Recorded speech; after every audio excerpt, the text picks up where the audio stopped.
Dear members and friends, welcome to today's seminar on latest changes in GST. We are in the process of completing the corporate audits for the year. Recently, urine generation requirement is extended from 15 days to 60 days in support of professionals like us. Institute has made a very liberal view on this aspect. Income tax site is not yet functional completely. All the IT are not yet released. Filing tax audit report is not yet enabled in the site. With all this, let us learn today about GST latest changes, amendments, and like that. Latest updates on GST. Recently, our GST Council had met on 45th time. In that, there was proposal for taxing petrol and diesel under GST,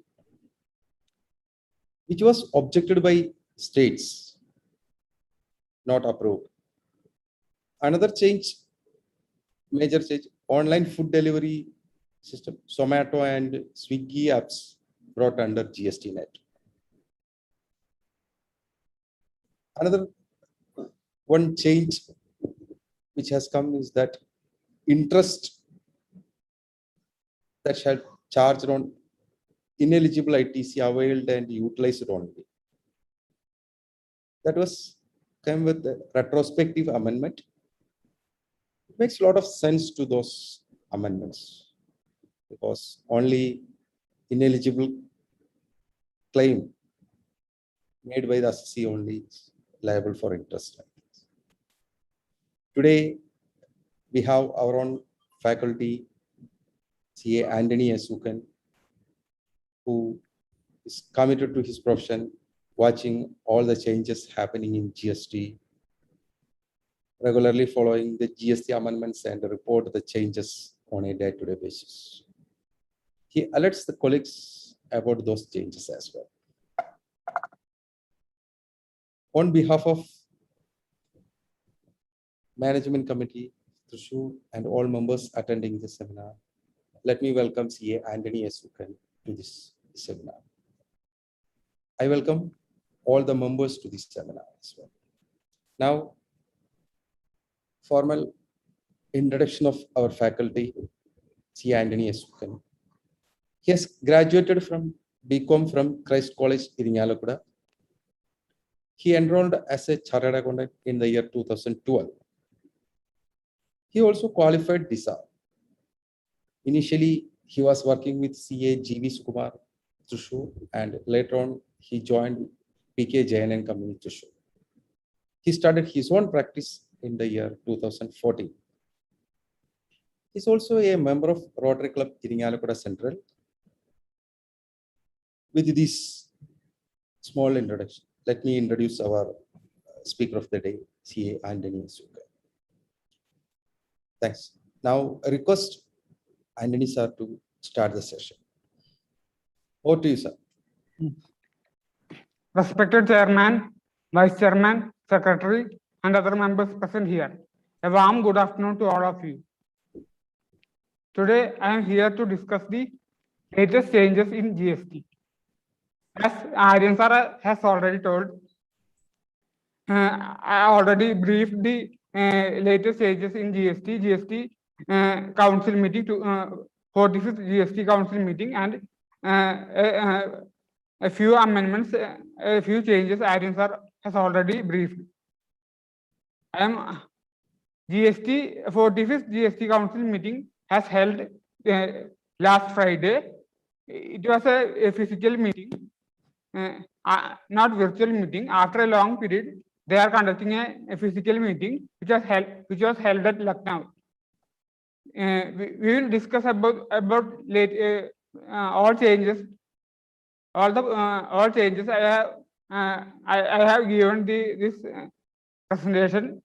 All changes in GST Act rules everything. The major areas to be covered. First one, changes in CGST Act 2017 and IGST Act 2017.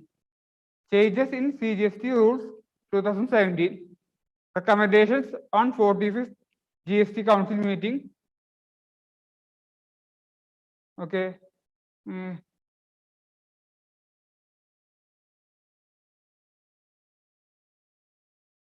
Changes in CGST Act 2017 and IGST Act 2017. Changes in CGST rules 2017. Recommendations on 45th GST Council meeting. Key amendments introduced in CGST, 14th Amendment rules to 2020. Recommendations on 43rd GST Council meeting. Recommendations on 44th GST Council meeting. Latest CGST notifications. Latest CGST rate notifications. Latest integrated tax notifications. Latest integrated tax rate notifications. Latest CGST circulars. Updates in GST portal. Updates in e-way bill portal, and issues to be discussed. These are all the areas I'm going to cover. First one is changes in CGST Act 2017 and IGST Act 2017. The last finance bill 2021, certain changes were incorporated in CGST Act 2017 and IGST Act 2017. First one, we'll look into the section 7 of the CGST Act 2017. Section 2000 Section 7 of CGST Act 2017, which is the definition of supply. As per the mutuality concept, the services rendered by the club to its members were exempt. It was upheld in the case law Calcutta Rowing Club versus State of West Bengal. Against this rule, the government amended Section 7 of CGST Act 2017 and included the supply by unincorporated association or body of individuals to its members. It is added to the definition of supply as per Section 7, and also Schedule 2 to the CGST Act 2017. It is a list of those supplies which are treated as supplies under GST. In this schedule, it is this supply of unincorporated association or body of individuals to its members that has been included, and this is amended retrospectively with effect from 1/7/2017. Then we'll come to Section 16 of CGST Act 2017. As per Section 16 of CGST Act 2017, it is the section which allows the purchaser to claim ITC. That is Section 16, allowance section. In this Section 16, an amendment came, which means that the purchaser will allowed to take the input tax credit, which is reflected in the supplier's GSTR 1, which is the purchaser's GSTR 2B. That is the change which has been incorporated. Then Section 35 of the CGST Act 2017. Section 35 of the CGST Act 2017 was audit of, which means GST audit by chartered accountant or cost accountant. It is being done away with. It is not there now. Earlier, chartered accountants were allowed to audit, do GST audit, but it is amended. Now it is not there. Then Section 44 of the CGST Act 2017 was introduced, which means that which gives the power to the taxpayer to do self audit and self certification.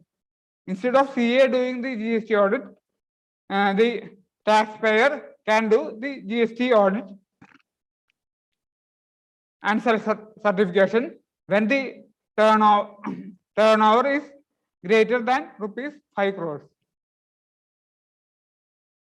Then section 50 of the CGST Act 2017, which is amended retrospectively, which provides that the interest on the delayed filing of GSTR 3B is calculated on net cash tax basis, which means that the input tax credit used or input tax credit used or the input tax credit available in electronic credit ledger used, it is not being taken into consideration while calculating the interest.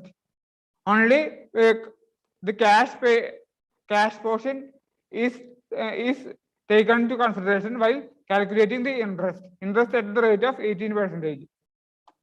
It is amended retrospectively with effect from 1/7/2017. When the taxpayer is under the penalty proceedings as per section 73 or 74, this privilege is not taxpayer will not get this privilege. He will have to pay interest on gross tax liability. If the taxpayer does not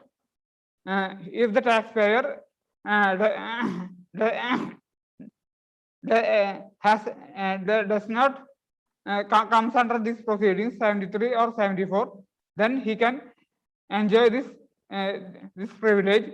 He can pay interest only on net cash tax liability. Then section 74 of CGST Act 2017, then section 129 and 130 of CGST Act 2017. These were all combined sections. These were dealing now. These are separate sections. These sections are independently they can be used. Then section 74 deals with the penalty proceedings if in case of fraud, willful negligence, fraud, willful misstatement, etc. That is section 74. Then section 75 of CGST Act 2017. Section 75, as per section 75 of CGST Act 2017, it is the declaration of tax liability. Declaration of tax liability will be on the basis of GSTR 1 filed, which means that if some turnover is declared in GSTR 1, but the same is not declared in GSTR 3B, then that supplies which are not declared in GSTR 3B, but it is there in GSTR 1. For those supplies also, the tax liability should be computed. Then comes section 83 of CGST Act 2017, which is amended. Section 83 of CGST Act 2017, which gives power to the commissioner for provisional attachment of properties of the defaulting taxpayer, including the bank account of the defaulting taxpayer. It is applicable not only to the defaulting taxpayer, but also those persons who are benefited out of this transaction. Then section 107 of the CGST Act 2017 is amended, which this section is concerned with the pre-deposit of appeal. Pre-deposit of appeal means the earlier only 10% of the disputed tax is to be pre-deposited in the appeal. Now it is increased to 25%. Now 25% of the this amount to be disputed amount to be pre-deposited. Then comes section 129 of CGST Act 2017. Section 129 9 of the CGST Act 2017, which deals with detention, seizure, and release of goods on payment of penalty. As per section 139 of the CGST Act 2017, lot of amendment, lot of changes has come regarding the payment of penalty.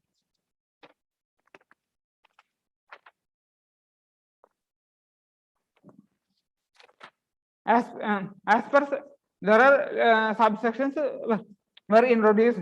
Section 129, subsection 1, clause A, where the owner of the goods come forward for payment of penalty. The penalty in case of taxable goods are 200% of tax payable on such goods. Then in case of accepted goods, penalty will come to 2% of value of the goods or rupees 25,000, whichever is higher. Then comes section 121, subsection 1, clause B, where the owner of the goods does not come forward for payment of penalty. In such cases, for taxable goods, the penalty will be 50% of value of goods or 200% of tax payable of goods, whichever is higher. Here, the word tax has been changed to penalty, which means that penalty means tax payable plus 100% of tax payable, which is 200% of tax payable. Then, when the owner of goods does not come forward for payment of penalty, in case of exempted goods, penalty will come to 5% of value of goods or rupees 25,000, whichever is less. Then comes section 129, subsection 2, where goods seized shall be released on provisional basis on execution of bond or furnishing of security for payment of tax, interest, or penalty. So it is now dealing, it is an independent section. It is not related to section 129. Then comes section 129, subsection 3, which gives the power to proper officer to declare the penalty and give notice for payment of penalty. Here, proper officer shall issue a notice within 7 days of detention of seizure, specifying the penalty payable. It is furnished in form MOV 07. Thereafter, proper officer shall pass an order within 7 days from payment of notice. Earlier, within 7 days of detention of seizure, he serves a notice. Then within 7 days from service of notice, notice, then he passes an order for payment of penalty. This is passed under form MOV 09. Then comes section 129, subsection 6. It is disposal or release of goods or conveyance after detention or seizure, where the person transporting the goods or owner of the goods fails to pay penalty as per subsection 1 within 15 days from the date of receipt of copy of order passed, the goods or conveyance shall be sold or disposed of. This deals with selling or disposal of the goods or conveyance. Then the conveyance shall be released when the transporter pays the penalty, which I told earlier, as per subsection 129, section 129, subsection 3, which I already told. That penalty or rupees 1 lakh, whichever is less. Then the other aspect relating to section 129. Here, penalty should be paid compulsorily, since this payment, this execution of bond or submitting the surety or security, that subsection is already dealing, then this option is not available. You have to compulsorily pay the tax, and you have to compulsorily pay the tax in cash only, without using input tax credit. The major drawback of this provision, this act is that even the smaller mistakes will lead to bigger amount of penalty. Smaller mistake will cause a bigger penalty. This is section 129. Section 129 is invoked in all cases of violation of CGST Act 2017, violation of provision of CGST Act 2017, and violation of provisions of CGST rules 2017. Then comes section 130 of the CGST Act 2017. As I already told, section 129, section 130, section 74. 3 sections has been dealing. Section 130 deals with confiscation of goods or conveyance. Here in subsection 130, section 130 subsection 3, which tells that the goods shall be goods which is confiscated shall be released on payment of penalty. This section has been deleted. This subsection has been deleted. This is all related to section 129 and section 151. Then section 129 and section 130. Then comes section 151 of CGST Act 2017, which gives commissioner or any officer directed by commissioner to give certain power to collect information about taxpayers. Then section 152 of CGST Act 2017, which provides that this information collected under section 150 or 151 shall be published without informing the concerned taxpayer or any other person for whom the information belongs. Then comes section 168 of the CGST Act 2017, which is amended, which gives the board to give power to issue any directions, and the officers, all the officers subordinated to the board shall follow this instructions.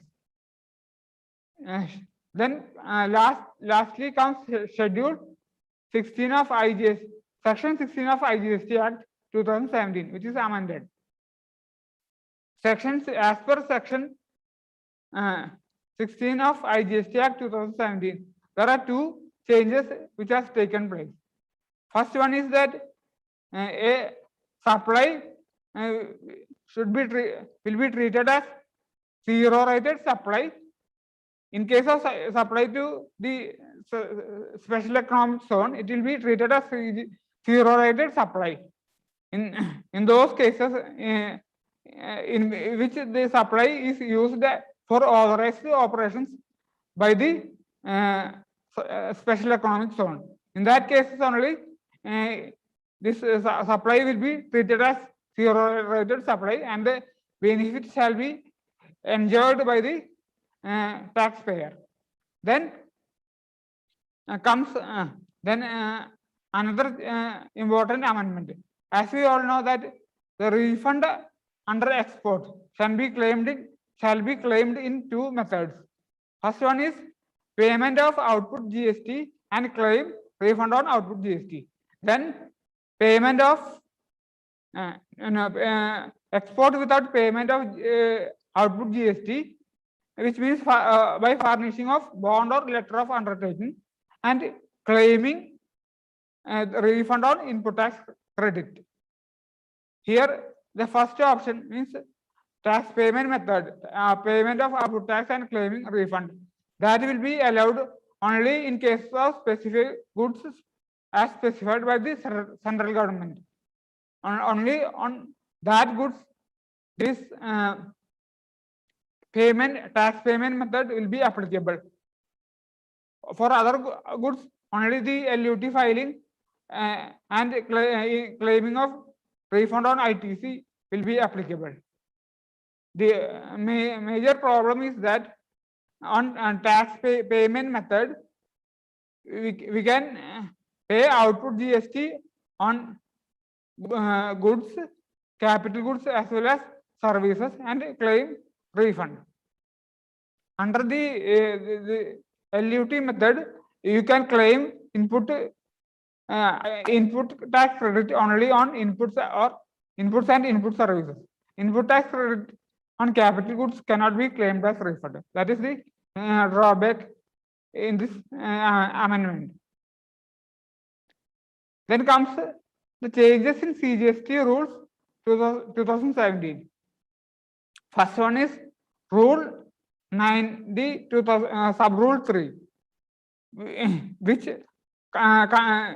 contains the period of filing deficiency memo, which means that for claiming refund, there is a time limit of 2 years from which the refund claim arises.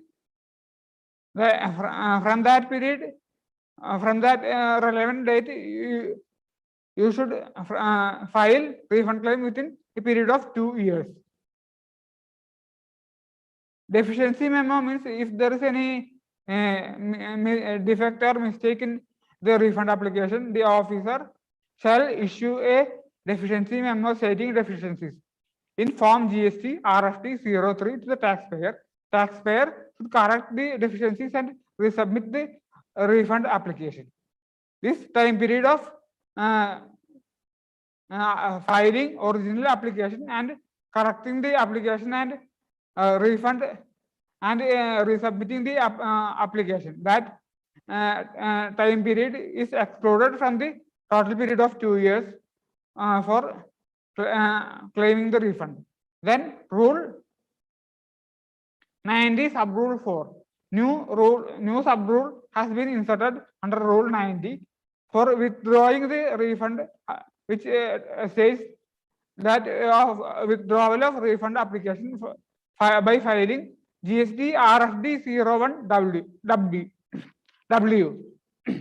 A new form has been introduced, GST RFD 01W, which provides the withdrawal of refund application. Withdrawal of refund application is not permissible under the following situations, which means when the applicant has when GST RFD 4 means provisional sanction of refund order has been issued, then GST RFD 5 final order has been issued, GST RFD 6 payment order has been issued, then GST RFD 7 when the withholding of refund order has been issued, then GST RFD 08, which means the proper officer issues the notice under GST RFD 08 rejecting the refund application. In these cases, the withdrawal of refund application under form GST RFD 01W is not permitted. In other cases, it is permitted.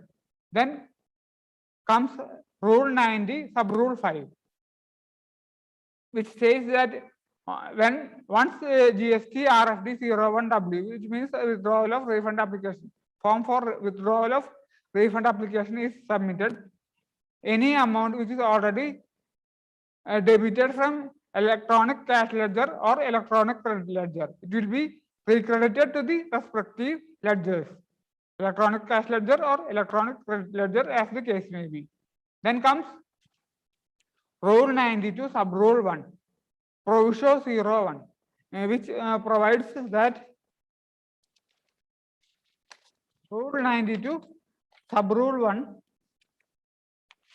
provides the taxpayer to give details as per give details of adjusting the refund claim with the any outstanding demand payable by the taxpayer.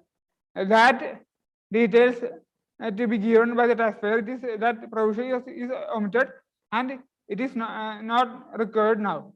Then comes the part A being substituted for part B. Earlier, the withholding of refund is done under part B of GST RFD form GST RFD 7. It is substituted now. Withholding of refund is done under part A of this GST RFD 07. Then comes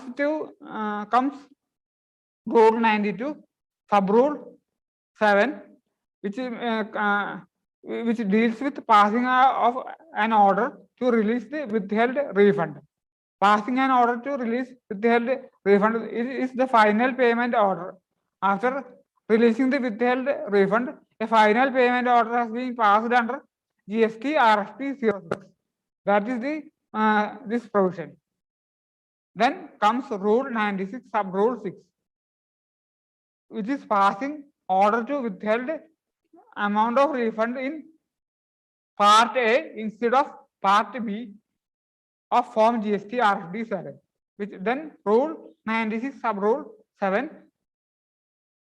which comes release of refund withheld.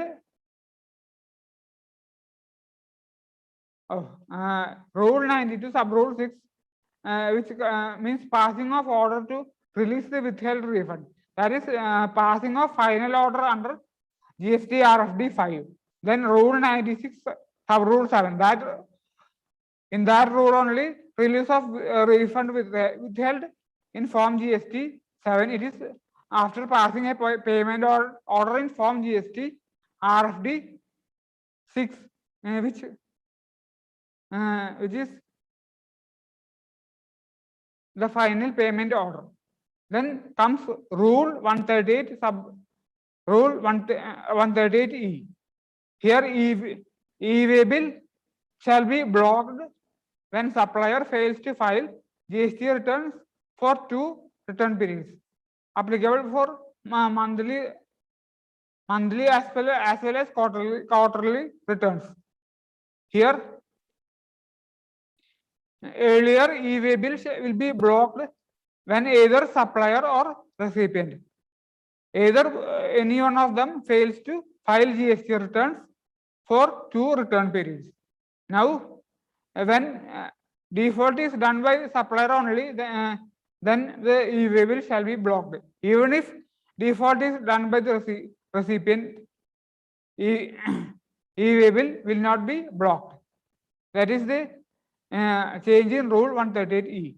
Then comes rule 23.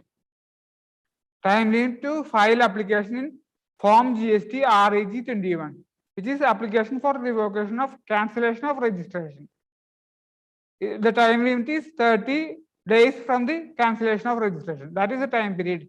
Then after 30 days, from 30 days to 60 days, an application should be submitted to the deputy commissioner or additional commissioner to consider the revocation of cancellation of registration, submitting the reasons why the revocation has not been filed within time. Then the additional commissioner or the deputy commissioner, as the case may be, he will pass an order accepting or rejecting the revocation of cancellation. When accepted, it will be communicated to the taxpayer through proper officer, and proper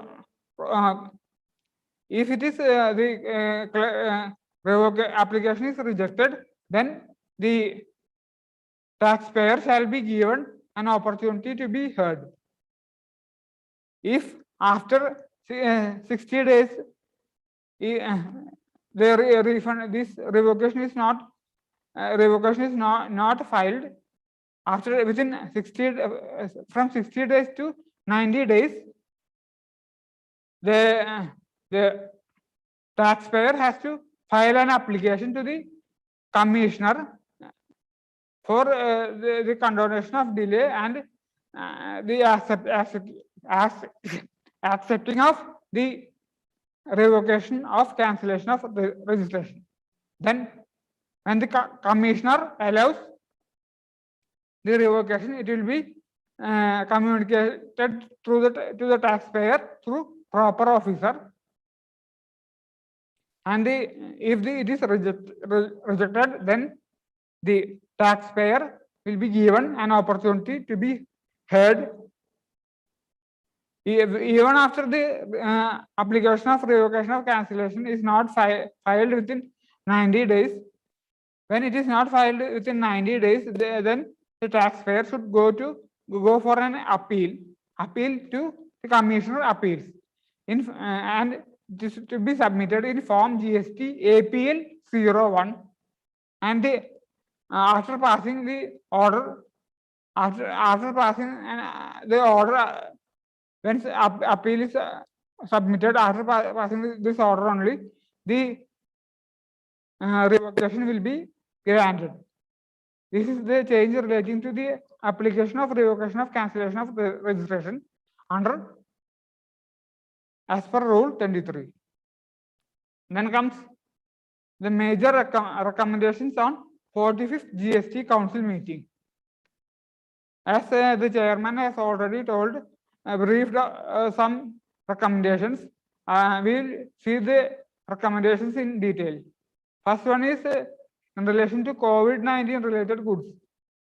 There are some GST exemptions already provided for COVID-19 related supplies. This exemption is granted till December 31st, 2021, which is as follows. There are 3 major drugs related to COVID, which is amphotericin B, which is a black fungus drug. Then remdesivir, then tocilizumab. These drugs, tax rate is nil. It is exempted, and this exemption shall continue till December 31st, 2021.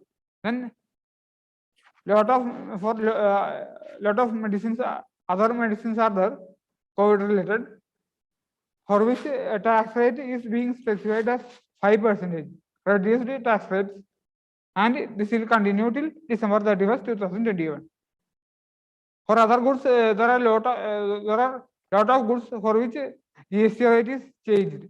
For some goods, GST rates being increased, and for some other goods, GST rate being decreased.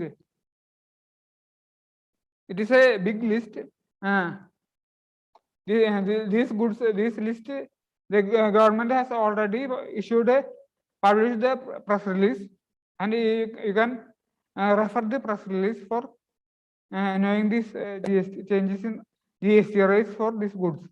Then comes supply of mentha oil. Mentha oil has been supply of mentha oil. GST Council meeting has recommended supply of mentha oil to be brought under reverse charge. Then export of mentha oil only allowed against LUT. Payment of output tax and claiming refund of output tax, it is not allowed. Only payment of LUT, export without payment of GST under LUT, by undertaking LUT, and after that claiming refund of input tax credit is only allowed. Then comes the change related to brick kiln manufacture. Brick manufacturers are brought under special composition scheme. Earlier composition scheme was applicable for goods, services, then mixed supply of goods and services. Here the threshold limit of this composition scheme is 1 crore 50 lakhs for goods, and rupees 75 lakhs for goods in case of special category states, and rupees 50 lakhs in case of supply of services or mixed supply of goods or services. Here the threshold for bricks, the threshold limit is less than is 20 lakhs. The brick kiln manufacturer who have aggregate turnover which is less than 20 lakhs, they are only eligible for composition scheme, and the GST rate will be 6%.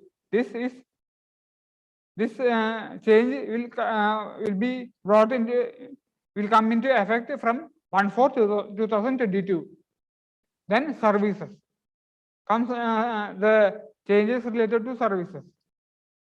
Here, first one is GST exemption for transport of goods by vessel and aircraft, which is extended up to 30/9/2022. Then comes services by way of national permit to goods carriage on payment of fee. Earlier, the GST rate was 18%. Now it is nil GST. Then comes exemption in case of skill training where government funds over for 75% or more of the expenditure. Earlier, when the government funds 100% of the expenditure, then only the exemption is given in case of skill training program. For 75% to 100% slab, if government funds the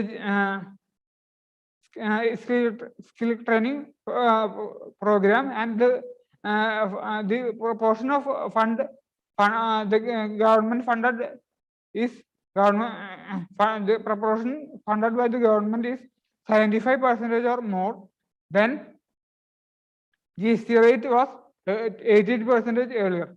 Then, but now, if government funds for 75% or more of the expenditure, then GST rate will be there is no GST rate; it will be exempted.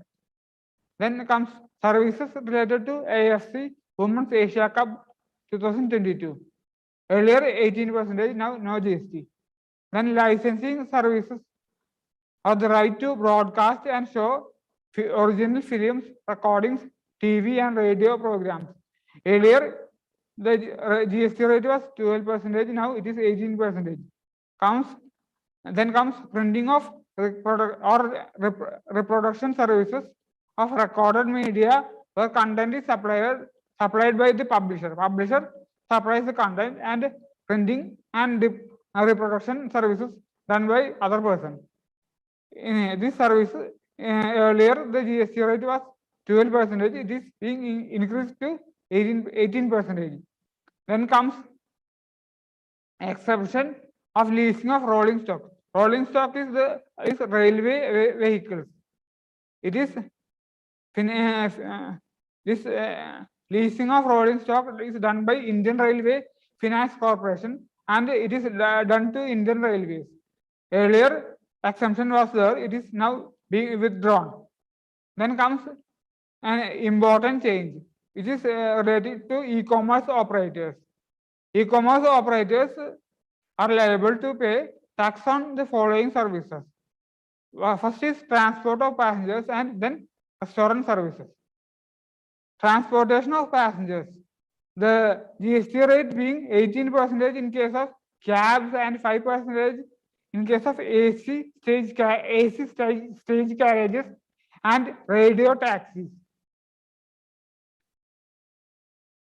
Here, the e-commerce operators like Uber or Ola, those operators who are acting as intermediary for transporting the passengers, they will have to pay the GST on the rates specified here. 18% in case of cabs and 5% in case of stage carriages. Instead of GST to be paid by them, the e-commerce operator like Uber or Ola has to pay GST. Then comes restaurant services. Means e-commerce operators acting as intermediaries for restaurant services like Swiggy and Zomato.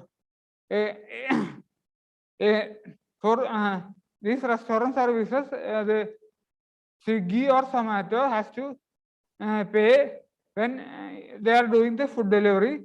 And the Swiggy, this food delivery apps, they have to pay GST on this value of food provided, price of food provided.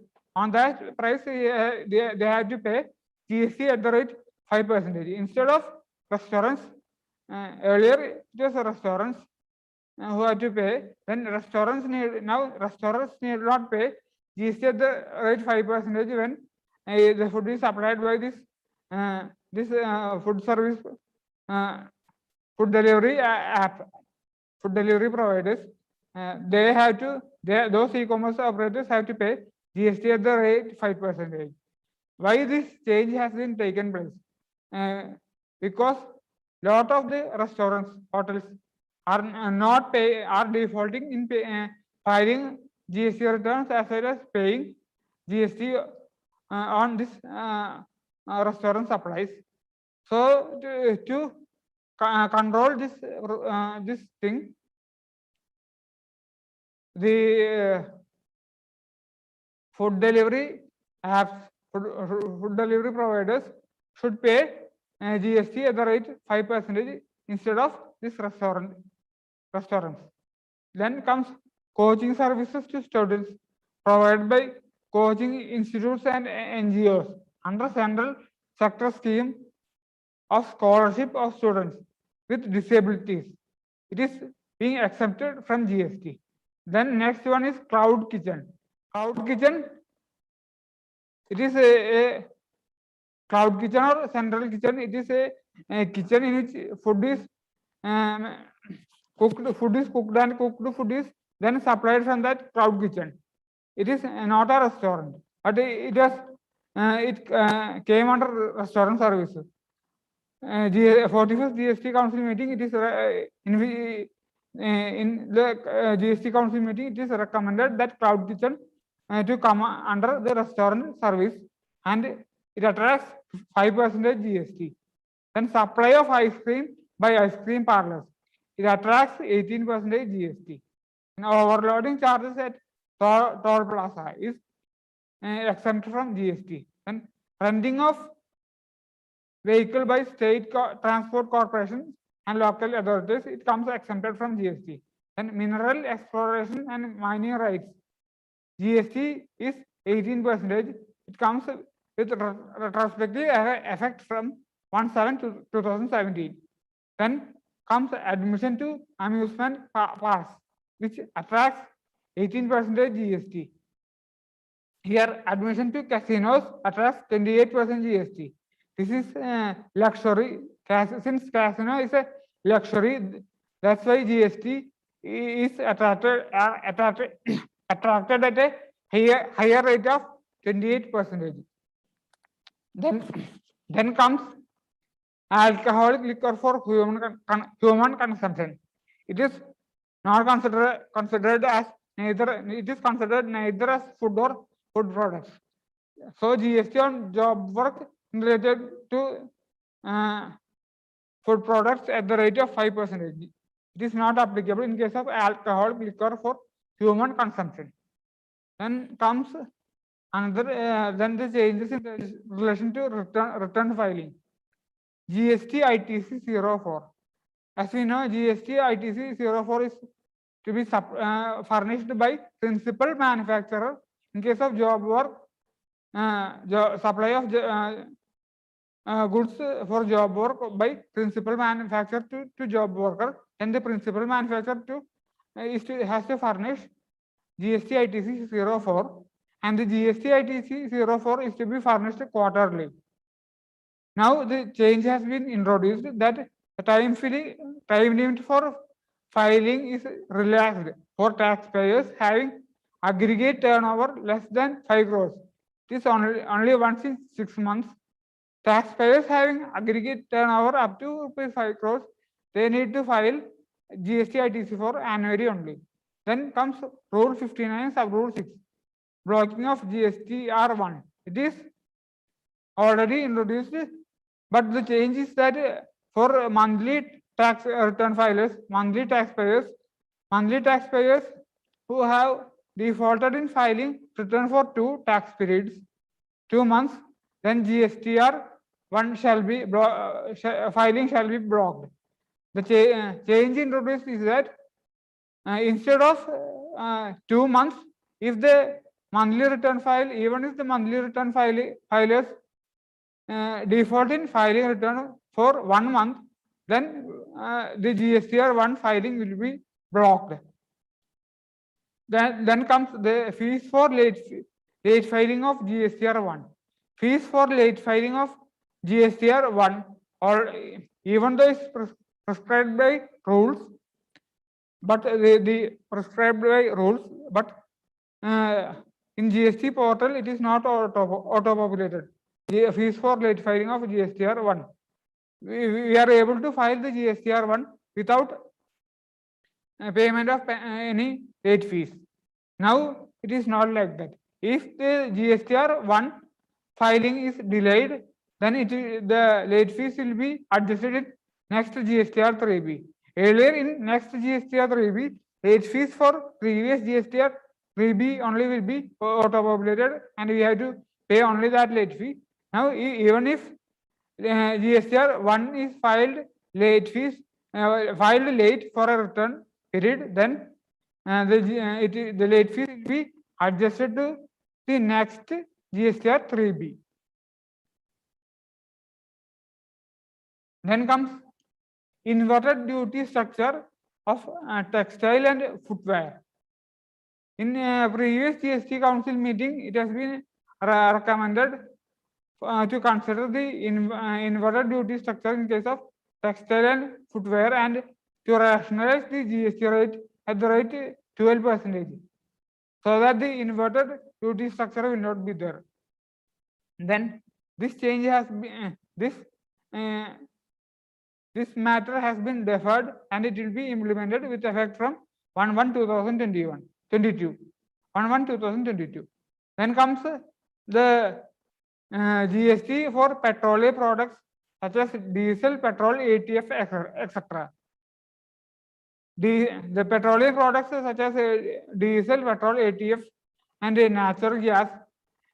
There are lot of issues which has taken place in relation to this petroleum product, whether to bring into GST ambit of GST or not.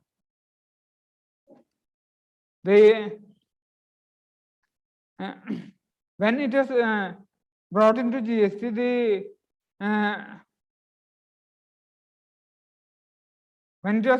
it will be brought into GST, the cascading effect will be reduced, and only one tax will be applicable to the entire country. And this was the original plan, and the petroleum price will be reduced. This was the original plan, but most of the states were opposed to this plan, including Kerala, because the revenue of every state will be lost when petroleum products comes under GST, because excess duty is there, VAT is there for every state, and they are getting a lot of revenue. It will be lost. The Kerala High Court has already directed the central government to take decision in this aspect already. That's why this issue is important. But unfortunately, GST Council decided the petroleum products should be outside the ambit of GST. It should not come under GST. As of now, it is outside the purview of GST. Then comes GST compensation cess. Only the revenue collection for the period up to June 2020 will be given to the states. This cess the cess up to June 2022 will be only provided to the states from June 2022 to April 2026. That revenue collection will be used to repay the borrowings already being taken by the sender to repay the borrowings. The GST compensation cess from June 2020 till April 2026 will be collected by central government and will be repaid to the open market from which the borrowings were made. Then comes recommendation related to GST law and procedures. Section 50 subsection 3 has been amended retrospectively, which means that section 50 subsection section 50, which states that the tax should be paid on the interest should be paid on net cash tax basis, on cash only. If the interest, if any ineligible ITC is being availed by the taxpayer, the interest is to be paid on ineligible ITC also. Earlier, ineligible ITC when ineligible ITC is availed, then interest is to be paid at the rate 18%. Now, if it is the section is amended retrospectively from 1/7/2017, which states that interest to be paid on ineligible ITC availed and utilized. Earlier, ineligible ITC availed. Now it is ineligible ITC availed and utilized. Then interest will be charged at the rate 18%. Then comes unutilized CGST and IGST balance in cash ledger. For a person, distinct persons are those persons who have more than one. Those persons means distinct persons means in case an individual has one PAN, having one PAN has multiple GST registration numbers. Those GST registration numbers are treated as distinct persons. Here, distinct persons in different state, in case of different states, in case of each state, if the taxpayer is having business in separate states, for each separate states, he has to take GST registration for separate states. Here, if there is any unutilized CGST and IGST balance in cash ledger in one GST registration in one state, it is allowed to be transferred to another GST registration in another state. That is the change. Then another one is person incorporated in India.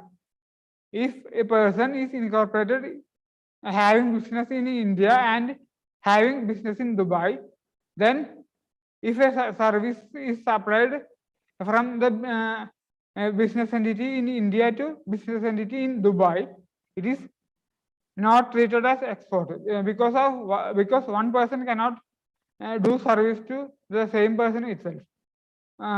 Now that difficulty is removed, which means that a person who is incorporated in India under the Indian Companies Act 2013, which means he is registered as company as per Companies Act 2013, and same person is incorporated outside, having business outside India, is incorporated outside India under the law of that country, then it will be treated as two separate legal entities.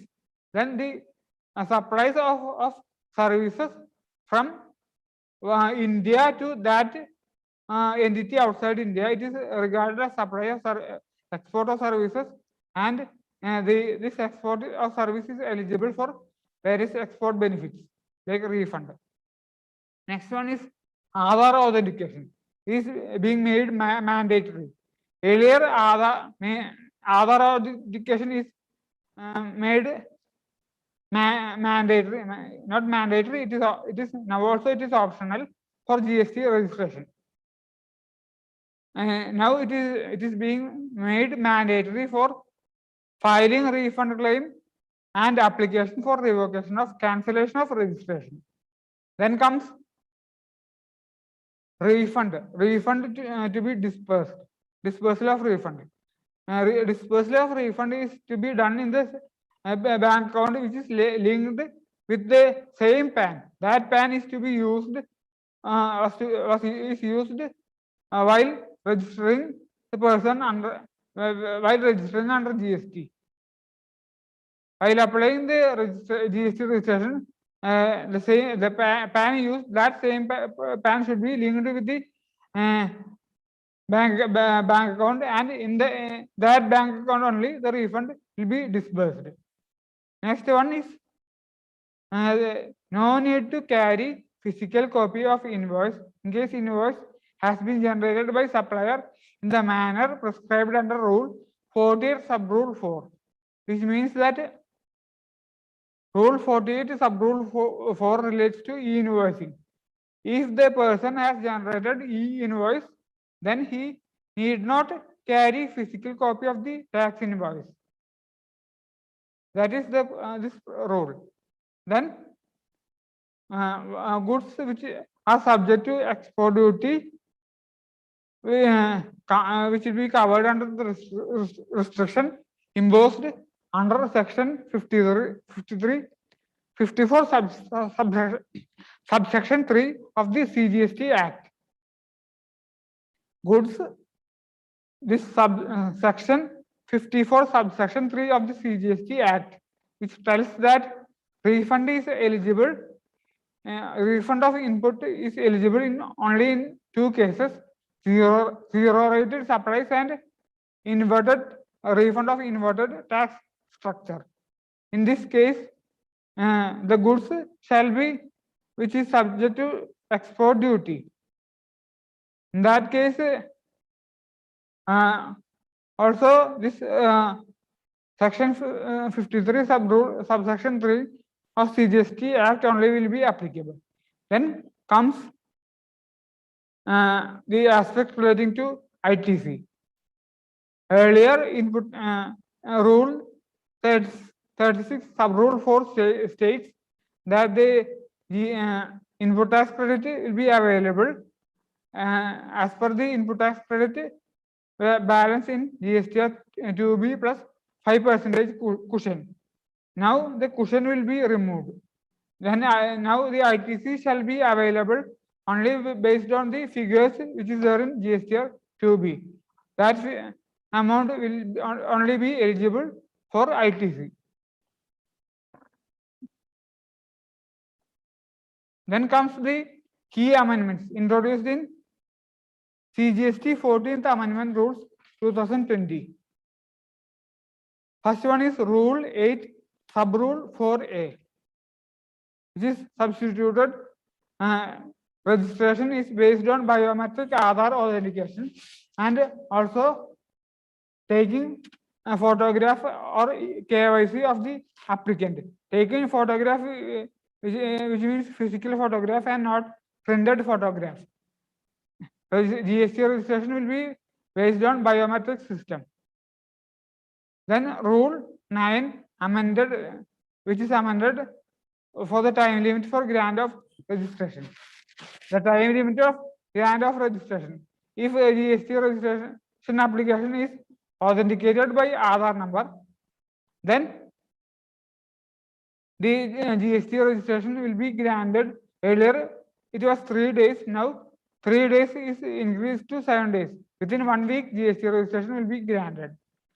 When the Aadhaar authentication is not done or the proper officer feels that physical inspection is required, then the 7 days time limit will be increased to 30 days. Then the officer will inspect the premises, and within 30 days time limit, the GST registration will be granted. Then comes Rule 31 and also Rule 21 and also Rule 21A. Amendments relating to provisions relating to cancellation of registration and provisions relating to suspension of registration. Two sub-rules 2A and 3A has been inserted. Then officer will proceed for cancellation of registration. If taxpayer awaits ITC, which is more than required as per section 16, or if the liability declared in GSTR 1 is more than liability declared in GSTR 3B, which means GST liability declared in GSTR 3B will be is less than liability declared in GSTR 1, then officer proceeds for cancellation of registration. As far as suspension of registration is concerned, officer shall suspend the registration of the taxpayer if the officer feels that the GST registration is required to be cancelled.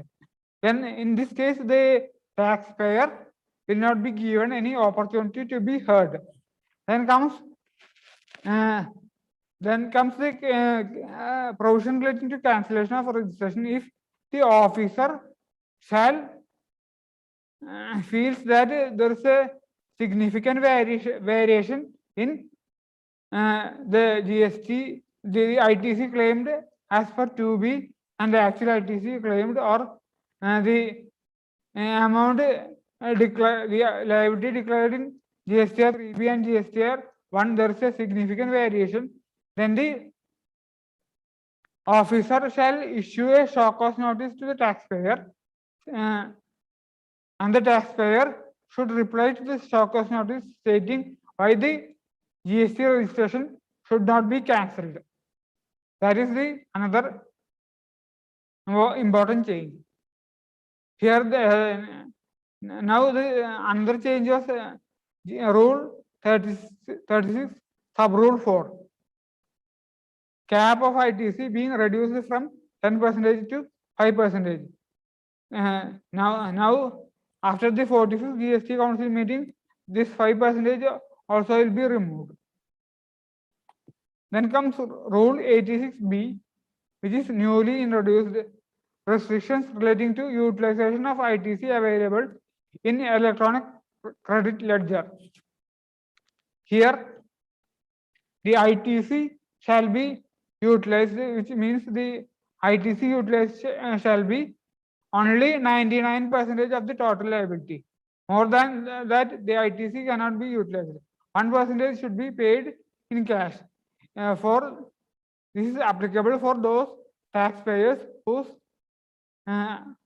aggregate turnover in the month, which excludes exempt supplies and zero rated supplies.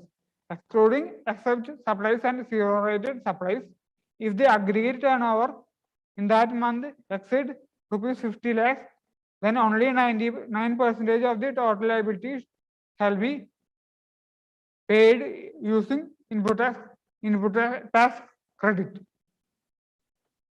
This restriction under section Rule 86B shall not be applicable in these cases when the taxpayer receives a refund of rupees greater than rupees 1 lakh under section 54 of the CGST Act 2017.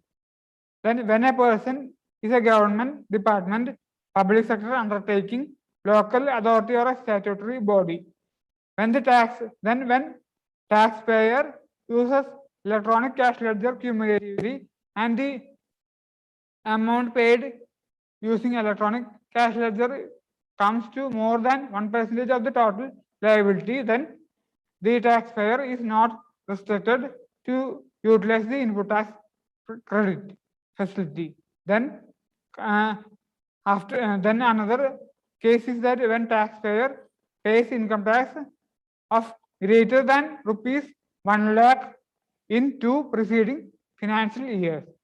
In these cases, this Rule 86B will not be applicable. Then comes Rule 59. Clause 5 is inserted for blocking the filing of GSTR 1, which means that if monthly return filer has defaulted in filing GSTR 3B for 2 months, and when the quarterly return filer has been defaulted in filing GSTR 3B for 1 quarter, then or the person covered under Rule 86B has defaulted in filing GSTR 3B for 1 tax period, then GSTR 1 filing shall be blocked. Now the change which has being introduced is that recommended is that even if the monthly return filer default in filing GSTR 1 for 1 month, then also filing of GSTR 1 shall be blocked. Then comes Rule 138, which comes of CGST rules, which relates to e-way bill. Rule 138 sub rule 10 is amended. Earlier, 1 day is granted to cover 100 kilometers in case of e-way bill generation.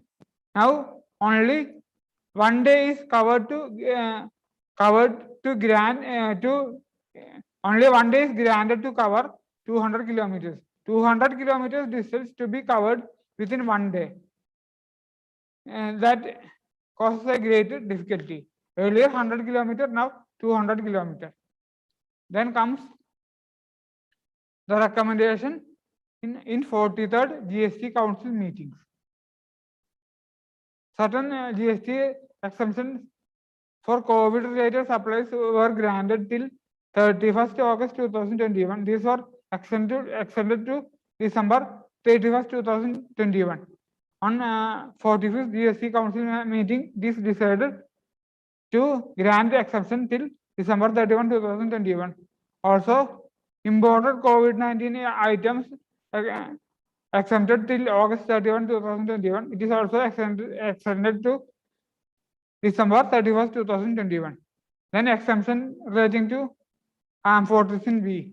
These are all extended to December 31st, 2021.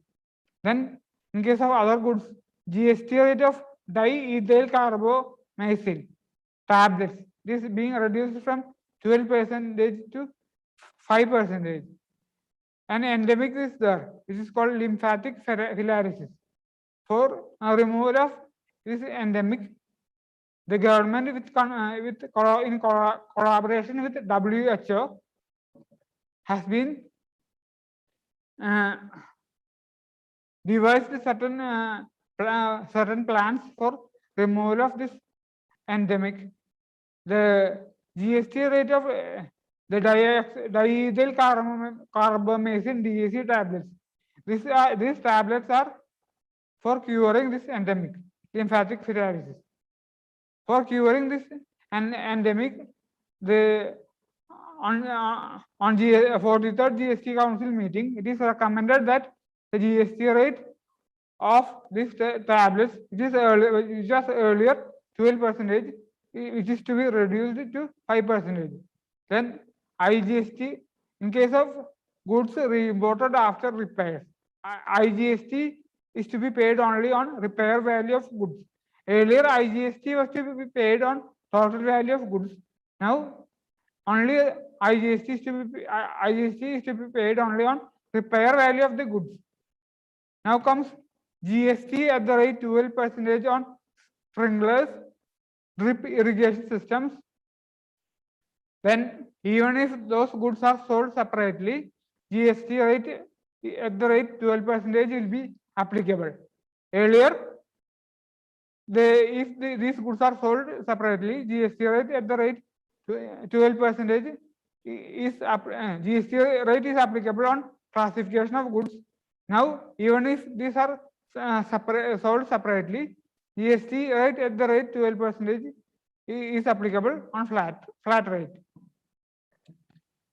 As regards services, supply of food including midday meal scheme. In case of caterers who are providing midday meal scheme to educational institutions, and this scheme is being sponsored by government, then it is exempted from GST. Earlier, even it should be sponsored by government also and should be funded by government grants or corporate donations. Government grants or corporate donations. Now the change which is brought into effect is that when the supply of food is sponsored by government and it is funded by government grants, it is exempt from GST. And it is sponsored by government and it is funded by corporate donations, it is also exempt from GST. Even if it is not funded by government grants nor corporate donations and it is sponsored by government, then also it is exempt from GST. Midday meal scheme includes providing midday meal to education institutions. Here, educational institutions includes Anganwadis also. Then comes fees for examinations conducted, including entrance examination. For earlier, fees for examinations conducted for any entrance examination, that fees will be exempt from GST. Now it is not like that. Fees for examination being conducted, including entrance examination conducted by National Board of Education, Central Board or State Board of Education. Now those only are exempted, and the input GST relating thereto is also exempt. Input is also exempt from GST. Then when units are next one, in case of real estate sector, when units are transferred to landowner promoter. Here, in case of joint development agreement, area sharing model, and the developer promoter has to pay GST under reverse charge. The GST has to be paid under reverse charge earlier only at the time of issuance of completion certificate. Therefore, and the landowner will not be cannot avail the ITC, since the landowner in case of joint development agreement has to sell the flats allotted or units allotted to the landowner before the issuance of completion certificate. Now, the developer promoter can pay GST on reverse charge on issuance of completion certificate or even before issuance of completion certificate. So when the developer promoter pay GST before the issuance of completion certificate, the landowner promoter can utilize the input GST for payment of the output GST of the landowner promoter. Here, this is the change. Here, the landowner promoter has to insist the developer promoter to pay GST before the issuance of completion certificate, because the developer promoter has to pay. The developer promoter has got an option to pay GST before the issuance of completion certificate or at the time of issuance of completion certificate. He has got the option. When the developer promoter pays GST before issuance of completion certificate, then landowner promoter can take ITC. So landowner promoter has to insist the developer promoter. Then comes maintenance, repair and operation services. Here, maintenance, repair and operation services in case of vessels, GST rate was earlier 18%. Now it is reduced to 5%. Place of supply will be the location of service recipient. And another change is that milling and distribution of flour or rice under public distribution system, it is exempt from GST if the value of goods is less than 25% of the total value, composite value of goods and services. If the value of goods comes to less than 25%, then this milling and distribution service of flour or rice under public distribution system is being exempted. Otherwise, GST rate is payable at the rate of 5% in case of B2B supplies.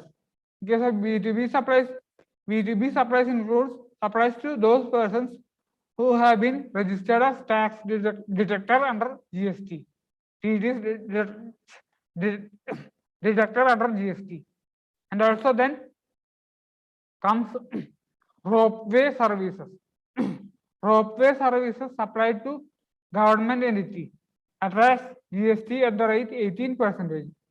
Then comes service of guaranteeing of loans supplied by government to undertakers. Service of guaranteeing of loans. That service which is supplied by government to undertakings or public sector under units will be exempt from GST. Then comes services in relation to construction of road to government or local authority. Here GST is payable on annuities. Annuity payments in relation to this service of construction of road. It is exempted when annuities of service are by way of access to a road or bridge. Then when the construction of road, it is a link road to access any road or bridge, then the GST which is on annuities and is being exempted. Then comes GST compensation cess. Here center had to borrow rupees 1.58 lakh crore to meet GST cess shortfall. Rupees 1.11 lakh crore was there with government to be distributed to states. The government needed total of rupees 2.69 lakh crores. Then the differential rupees 1.8 lakh crore rupees had to be borrowed by the government from open market for meeting the GST shortfall. In 45th GST Council meeting, the government has decided to bridge this gap, repay the borrowings by collecting GST compensations from June 2022 to June 2022 to April 2026 onwards. Till April 2026, GST is to be collected, compensations is to be collected and to be paid, used to repay the loans, the borrowings made by the central government. Then comes GST return filing. Amnesty scheme was introduced for return to be filed from July 2017 to April 2021. Here amnesty scheme which is available only when filed within 31/8/2021, which is being extended by notification, that the date of the cutoff date of 31/8/2021 is being extended to 30th November 2021. Here amnesty, then capping of late fees. Various capping was done for GSTR 3B, GSTR 1, GSTR 4 and GSTR 7, and also interest rate reduction of interest rate for late filing of GSTR 3B, GST PMT 06 and filing of GSTR 4. Here in case of GSTR 3B and GSTR 1, the capping is done is at a nil for nil return up to rupees 500. Other than nil return, in case aggregate annual turnover is less than 5 crores, capping up to rupees 2000. Then aggregate annual turnover of 2 to 5 crores, then the capping is rupees 5,000, and if the aggregate turnover is greater than rupees 5 crore, the capping is up to rupees 10,000.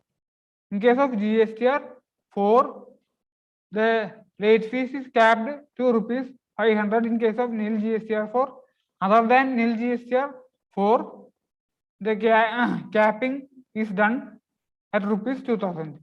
Then in case of GSTR 7, late fees is being reduced to rupees 50 per day, maximum of rupees 2,000. Then as far as interest is concerned, in case of return for March 2021, nil for 15 days, then 9% for next 45 days. In case of return for April 2021, nil for 15 days and 9% for next 30 days. Then in case of late fee waiver, GSTR 3B, in case of quarterly filing of GSTR 3B, for GSTR 3B of March, for quarter ending March 2021, in case of monthly filing, for quarter ending March 2021, late fees is waived for the period of 60 days, and for the GSTR 3B, in case of monthly return filers, if in GSTR 3B is filed in, for April 2021, when it is filed late, then late fees will be waived for up to a period of 45 days. In case of CMB 08, nil rate of interest for 15 days and 9% interest for 45 days. Okay, and in case of GSTR 3B for the month of May 2021, nil rate of interest for 15 days and 9% for the next 45 days. As far as late fees is concerned, for the GSTR 3B pertaining to May 2021, the late fees is waived up to 30 days from the due date. If taxpayer is having aggregate annual turnover greater than rupees 5 crores, then this for May 2021, return pertaining to May 2021, for the period up to 15 days, 9% interest rate, and also for waiver of late fees up to 15 days from the due date, and also extension of due date for filing GSTR 1 or IFF for the month of March 2021. It is being extended to a further period of 15 days.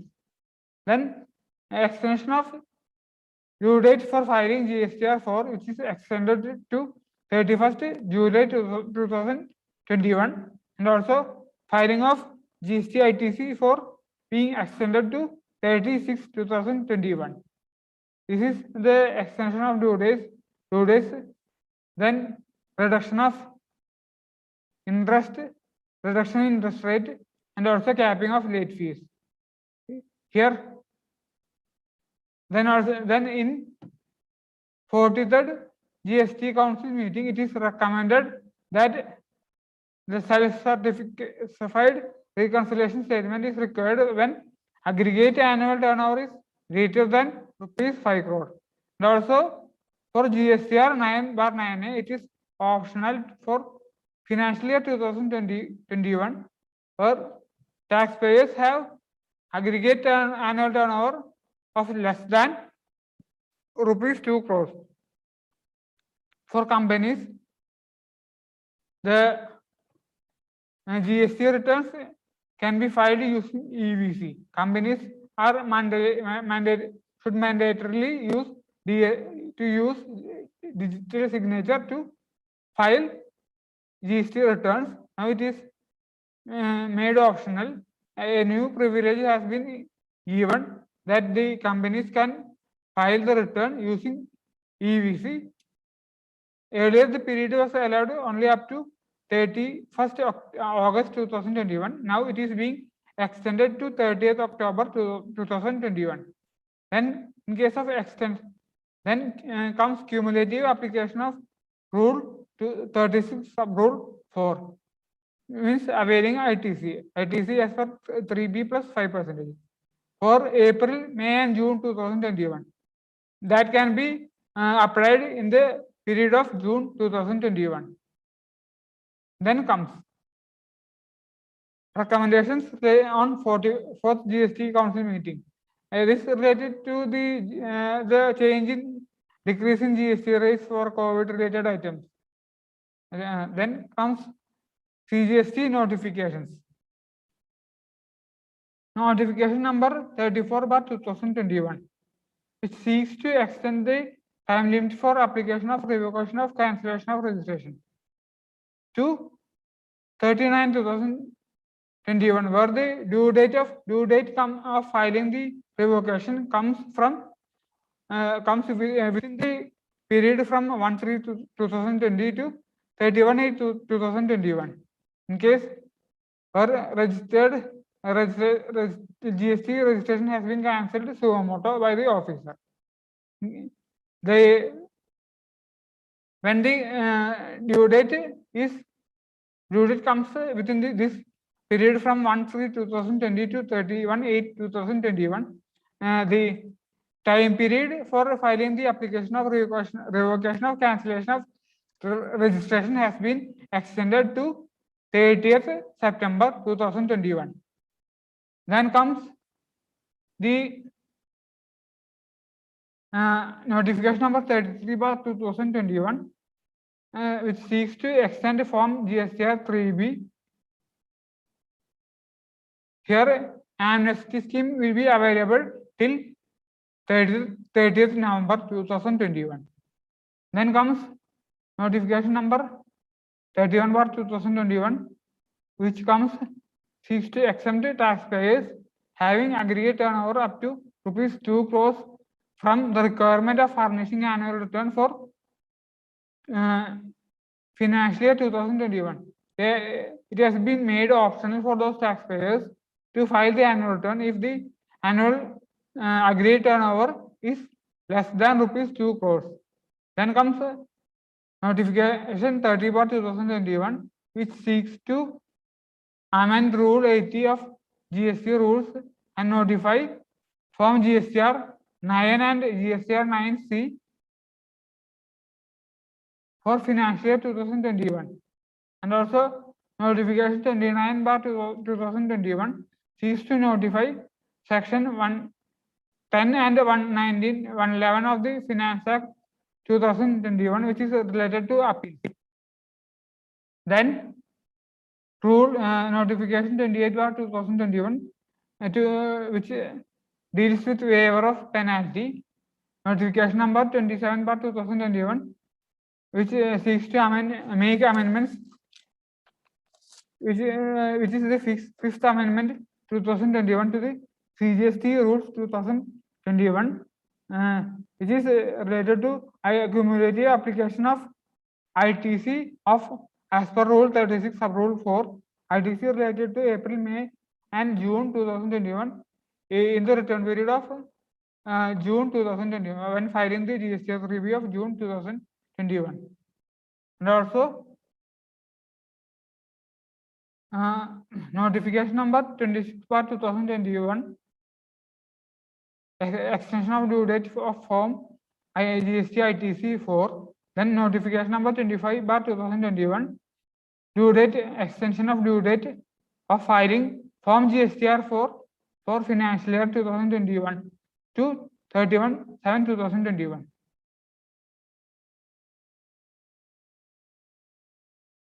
Then notification number 8/2021, lowering of interest rate for the month of March and April 2021.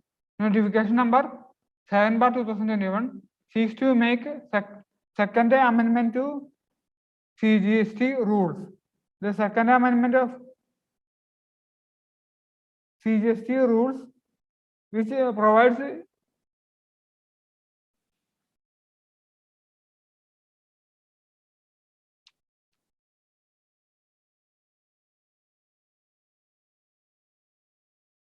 Second amendment of CGST rules, which provides easy facilities to companies. That is the second amendment. Then comes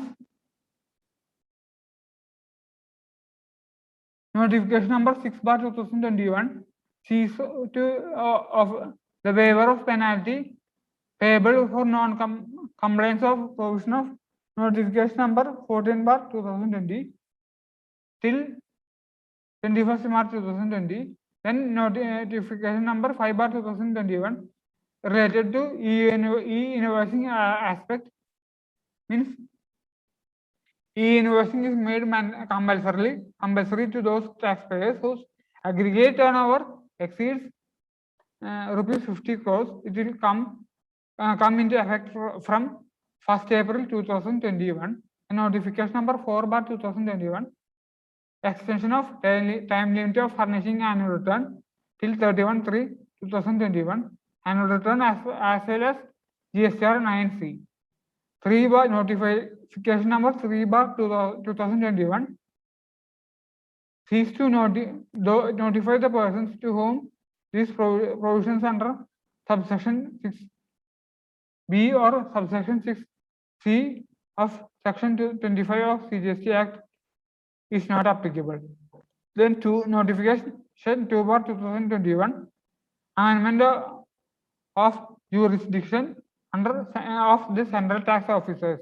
Amendment of the jurisdiction of central tax officers.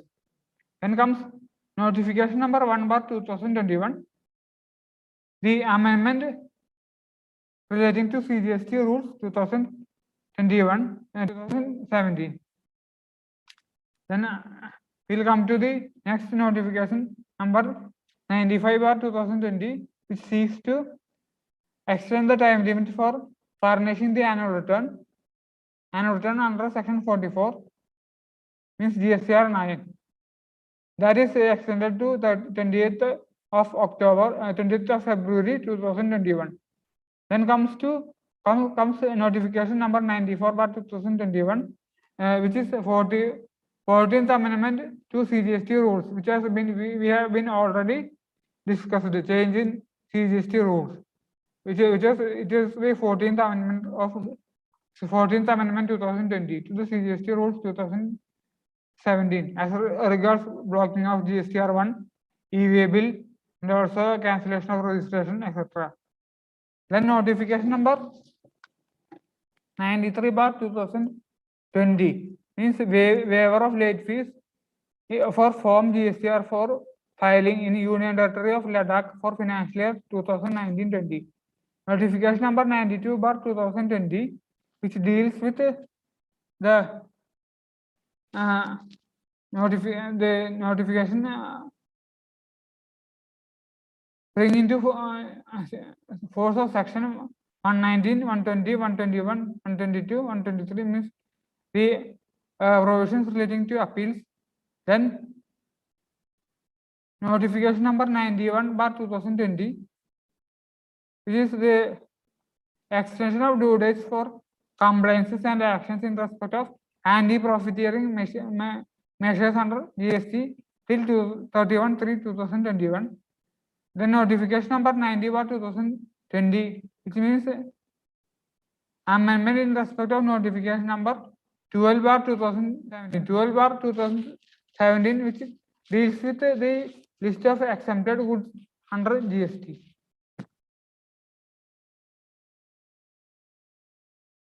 Then comes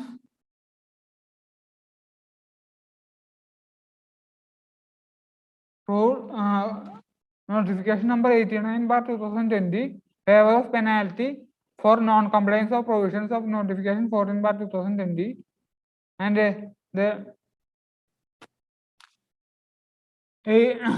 notification 88/2020, which is the e-invoicing for taxpayer. Earlier it was the taxpayer whose turnover exceeds rupees 100 crores has to compulsorily generate e-invoice.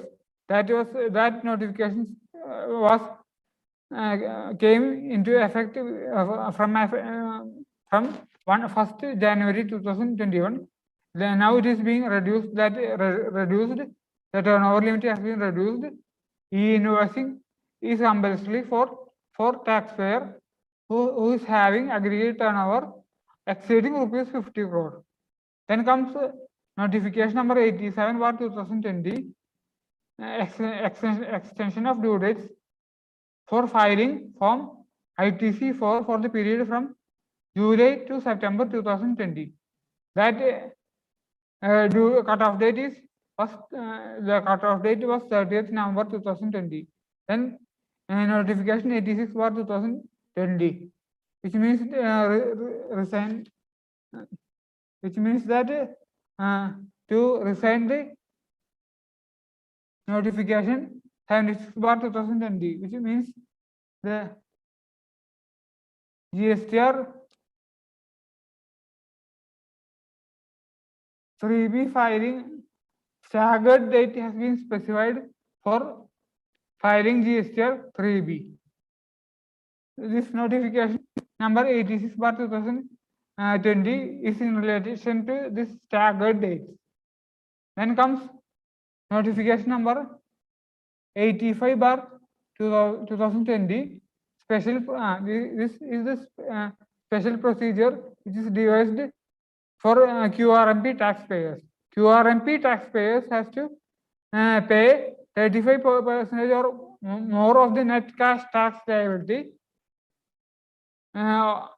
of the three pertaining to the quarter.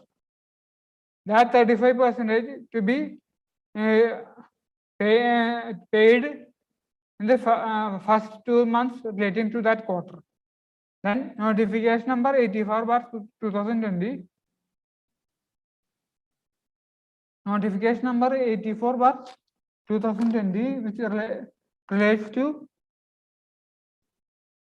class of persons under provision of section 39 subsection 1. Notification 83/2020, extension of due date for form GSTR 1. 82/2020 means 13th amendment to the GST rules. Here 13th amendment for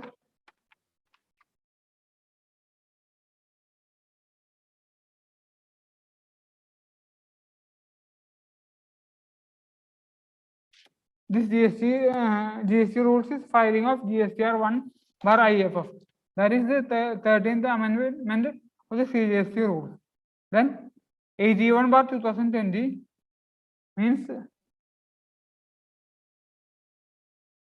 notify the amendment carried on subsection 1, 2 and 7 of section 39 by the Finance Act 2019, and also 80/2020 to amend notification number 41/2020, which means the extension of due date of return filing under section 44. Means under section 44 means due date of filing GSTR 9 till the date is extended till 31/12/2020. Then notification number 79/2020 means 12th amendment of this 12th amendment of CGST rules 2017, which is filing of GSTR 1 or IFF, CMP 08 and form GSTR 9C. Then notification number 78/2020, which is the number in specification of number of HSN digits, which provides that if the taxpayer has aggregate turnover of greater than 5 crores, then he has to specify and mandatorily specify 6-digit HSN code for B2B as well as B2C supplies.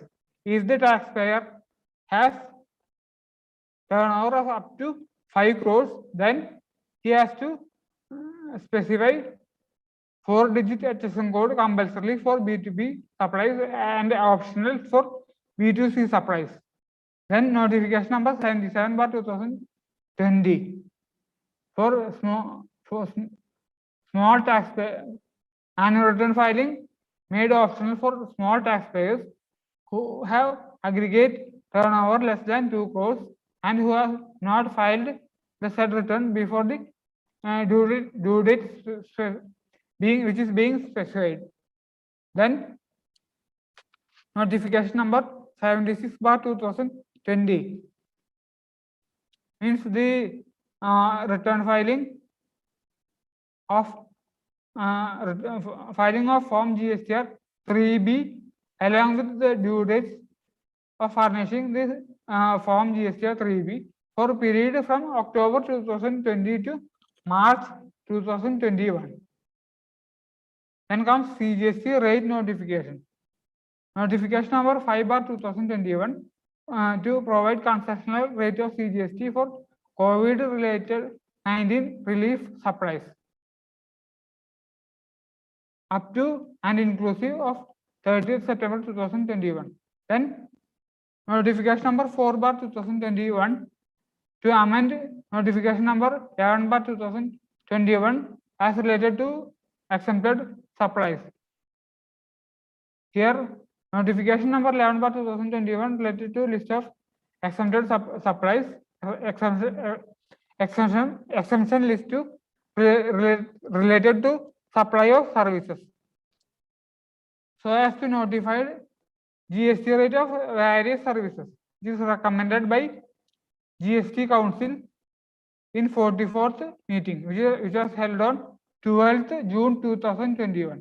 Then notification number 3/2021, which is amending the notification number 6/2016 to give effect to recommendation which was made by the GST Council in 43rd GST Council meeting held at 28/5/2021. Then comes notification number 2/2021, amendment of notification number 11/2017. It's related to exempted supplies in relation to services. To notify the GST rate for various services recommended by GST Council on in 43rd GST Council meeting.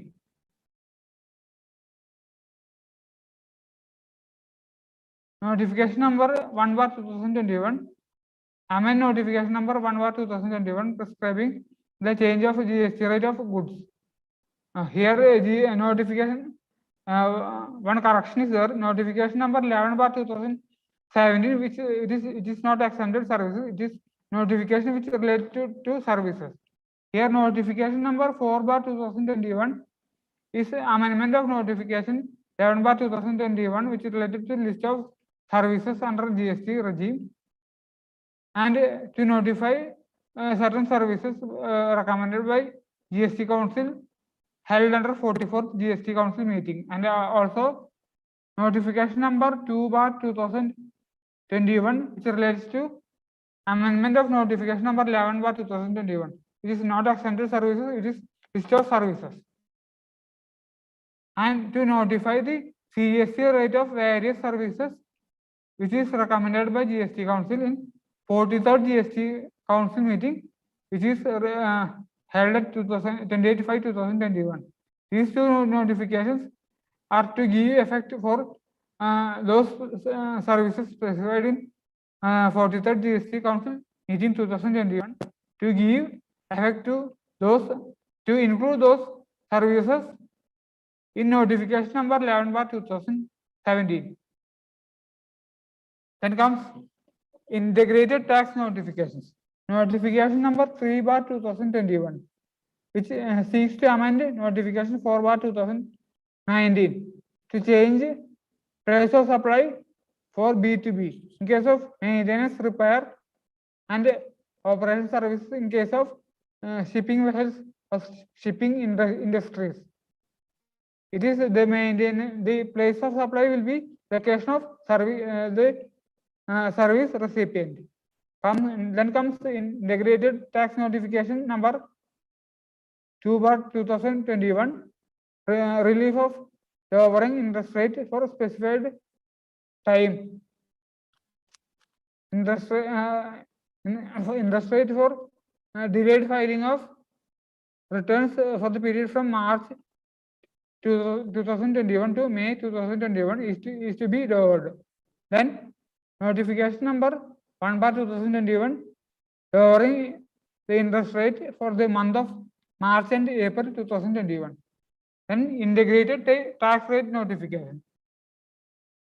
Integrated tax rate notification number 5/2021, which provides the concession rate of IGST on COVID-19 relief supplies for the period up to and inclusive of September 30th, 2021. Notification number 4/2021 to amend notification number 6/, notification number 8/2021, integrated tax, as to notify the GST rate on various services recommended by GST Council on 44th meeting.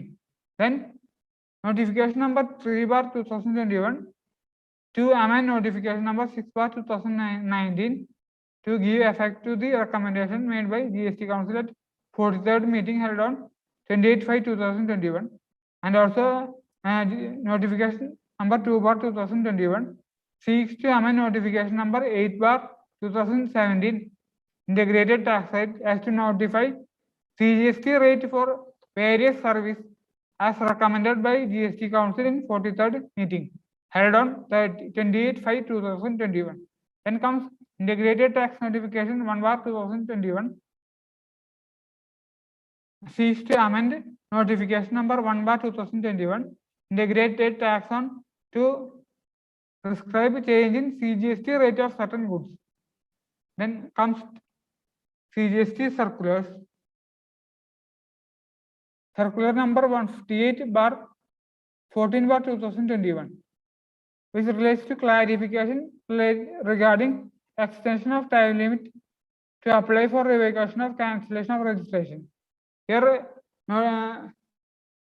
that as per notification number 34/2021,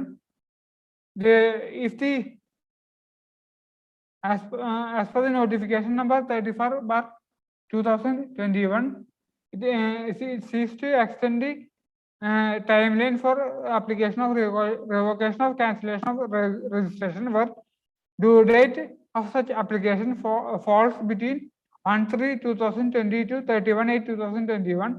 The date is being extended to 30/9/2021.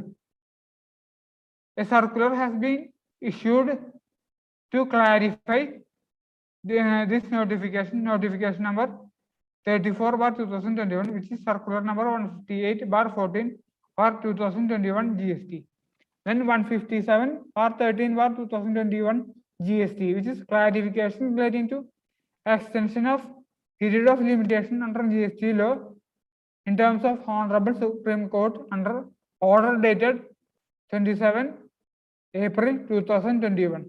This clarification is related to the the extension of limitation period in case of appellate proceedings only. Appellate proceedings means the appeal to the Commissioner Appeals, appeals to the Appellate Tribunal, appeals to the Appellate Authority for advance rulings, then appeal against quasi-judicial decisions, and appeal to High Court, various appeals. For that only this extension of period of limitation is applicable. It is not applicable to any other proceedings like revocation of cancellation of registration, then arrest, seizure, search proceedings, etc. For that proceedings, this extension of time limit is not applicable. Then comes circular number 15/156/12/2021 GST, which is clarification in respect of applicability of dynamic QR code in B2C invoices. if the taxpayer have aggregate turnover of above rupees 500 crores, he has to compulsorily generate a dynamic QR code for every B2C supplies. Here, if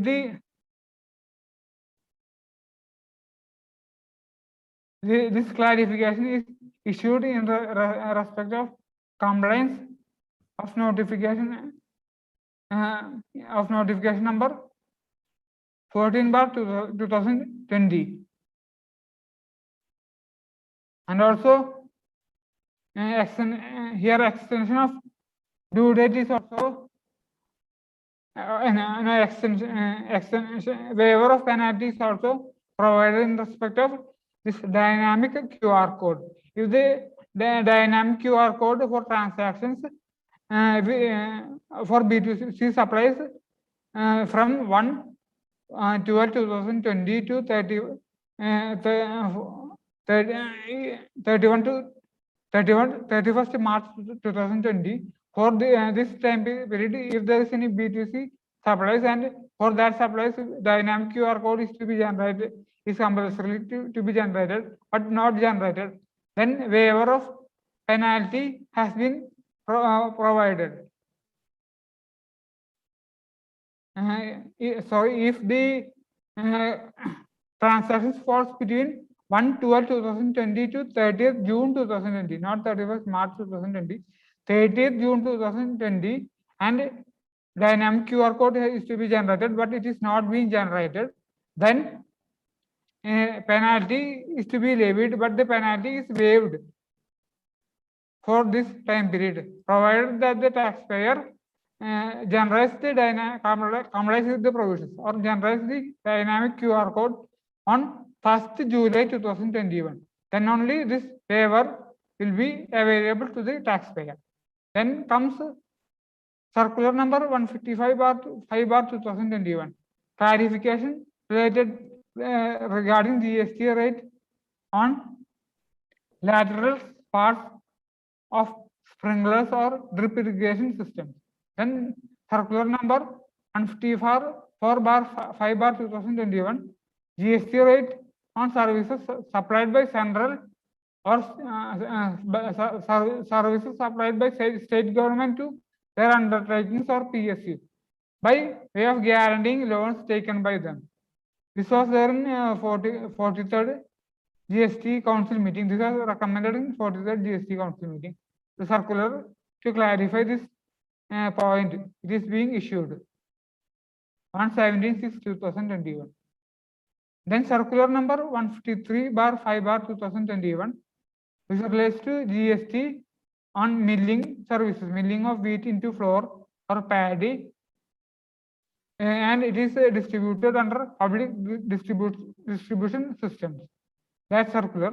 Then 152/5/2021, clarification regarding rate of tax applicable to construction service provided to government entity in respect of the construction service of relating to ropeway on a turnkey basis. Then circular number 151/5/2021 GST, clarification relating to GST on supply of various services by central and state board in relation to entrance examination. If this entrance examination is being conducted by national board, central board, or state board, then GST exemption is there, and also GST exemption is there for inputs also. Then relating circular number 150/5/2021, clarification regarding applicability of GST on activity of construction of road, where consideration are received on deferred payment or annuity. In case of annuity payment, GST is there, it is not exempted. As I already told, annuity payment is exempt. GST on annuity payment is exempt in case of this construction is related to approach road, for to approach any road or bridge. A connection road is provided, then this GST on deferred payment annuity is exempted. Then comes 149/5/2021 clarification regarding applicability of GST on supply of food in Anganwadis and schools. If an outdoor catering service is being provided to educational institutions or Anganwadis, then it is being exempted. I have already discussed this point earlier. This was the recommendation in 43rd GST Council meeting. Then comes circular number 146/2/2021 in relation to dynamic QR code. Earlier, dynamic QR code, if the taxpayer fails to generate a dynamic QR code on B2C transactions for a period from 1st December 2020 to 31st March 2021, then penalty was there. It is being waived provided the taxpayer complies the provisions on 1st April 2021. It is extended to July 1, 2021. With we have discussed that circular. Circular number 145/1/2021, a standard operating procedure for implementation of provision for suspension of registration under sub-rule 21 to Rule 21A of CGST Rules 2021. It is there in the 14th Amendment Rules to 2020, and I have for that a standard operating procedure has been devised under the circular number 145/1/2021. Then we will see the latest updates in GST portal. Sir, First one. Anthony sir, can I interrupt for a minute? Sir, how many slides are there, sir? It's almost... almost over. Yeah, almost over. Okay. Sir, the time is almost completed as 6:15. So, can you just clarify? Okay. Yeah. Okay. Please. Then comes updates in GST portal. Implementation of Rule 59 sub-rule 6 on GST portal means blocking of GST R1. We have already discussed that is being implemented with effect from 1st September 2021. Then advisory for HSN and GSTR1 filing. In GSTR1 filing, it is made compulsory to include HSN code. While including HSN code, certain technical errors we will encounter certain technical errors. An advisory is being issued by the GSTN to resolve these problems. Then GST payment challan, which can be generated earlier. You have to log into GST portal. Now you can generate the GST payment challan without logging in. Then form GST R9/9C is enabled in GST portal. The cutoff date of filing is 31st December 2021. Then the GSTR 9 will be filed, can be filed only when the taxpayer files all the GSTR 1 and GSTR 3B for the said period, and the input tax credit of the period only up to July 15, 2021. July 15, 2020 will be available as of now, and the rest of the input tax credit will be available after the next updation. This GSTR 9 will be updated, and after the next updation that will be available. Only after filing GSTR 9 or GSTR 9, the filing of GSTR 9C will be enabled in the portal. Then new functionality to update bank account details was being introduced. Update if the taxpayer has failed to include bank account details in the GST registration form, he has to update the bank account details in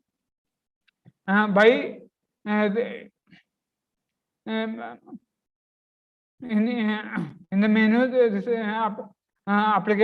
amendment of GST registration non-core fields, he can update the bank account details.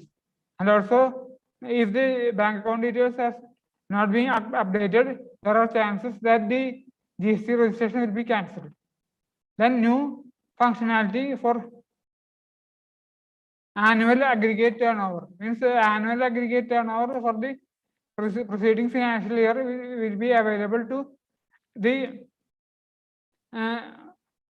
figures will be available to the taxpayer. Earlier, figures were not available whether annual turnover exceeded rupees 5 crores or less than 5 crores. That only is available. The taxpayer can know. Then now taxpayer can know the exact figures, and also taxpayer can update the figures. And once the officer shall approve the figure, then it will be automatically updated. If the taxpayer having multiple GST registration number based on a single PAN, when he updates the aggregate turnover on one GST registration, then it will be considered for updating the annual turnover for entire GST and of his entire aggregate for aggregate turnover of the all the GST registration total aggregate turnover. This updated turnover will be considered.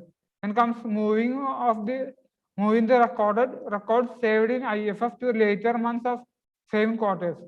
Means if the IFF, if the person has opted for QRMP scheme, if he entered the data in IFF but he did not file the IFF, then after the due date of filing IFF, the data which is being entered in the IFF will be moved to the later months IFF or GSTR1 as the case may be.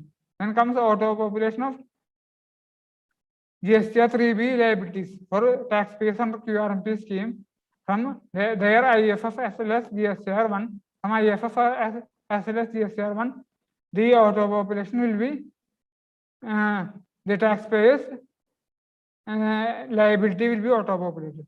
Then filing of refund of accumulated ITC by taxpayers making exempted or nil rated supplies. If the taxpayers are doing exempted or nil rated supplies and he does not have an LUT number, then he can select the option that he does not have LUT number, and the ITC, the accumulated ITC of that taxpayer can be claimed as refund by filing and by exercising this option. Then there is a facility to view 12 ledgers for 12 months and download. Then the earlier taxpayer GST registered persons was only allowed to transfer the amount of cash ledger between major and minor heads. Now unregistered persons as well as temporary ID holders can transfer the amount between cash ledgers. Then negative liability statement has been made available for composition taxpayers, which means that in the year 2019-20 in CMP 08 the liabilities has been declared, and the tax has been already been paid. But in GSTR 4 they failed to declare the liability in GSTR 4. Then a negative liability statement will be made available to composition taxpayer. The system will consider that the composition taxpayer has paid amount in excess of the original liability. And the one option for the resolving this problem is that in the next GSTR 4 pertaining to year 2020-21, he will adjust the this liability in the year 2020-21. The liability pertaining to GSTR, the period 2019-20 will be adjusted in 2021 to 2021. Another option is to file Form DRC3. Then inclusion of common names in HSN directory, and it is a directory which shows which in which you can understand the various items and item HSN codes. It can be downloaded in Excel format, and auto population of the HSN description. If in the HSN code we will enter the HSN code, then HSN description will be auto populated. Then auto generation of form GSTR 2B for taxpayers under QRMP scheme, and comes matching offline tool by taxpayers under QRMP scheme. Matching offline tool means that the QRMP for QRMP scheme, a utility can be downloaded, which will be either Excel sheet or under CSV format. In this matching offline tool under CSV or Excel format, the person can enter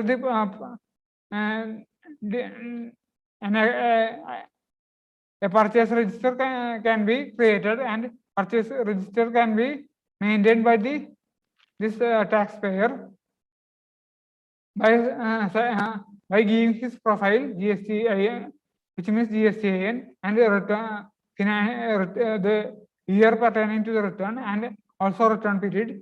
And also he can download GSTR 2B in JSON format.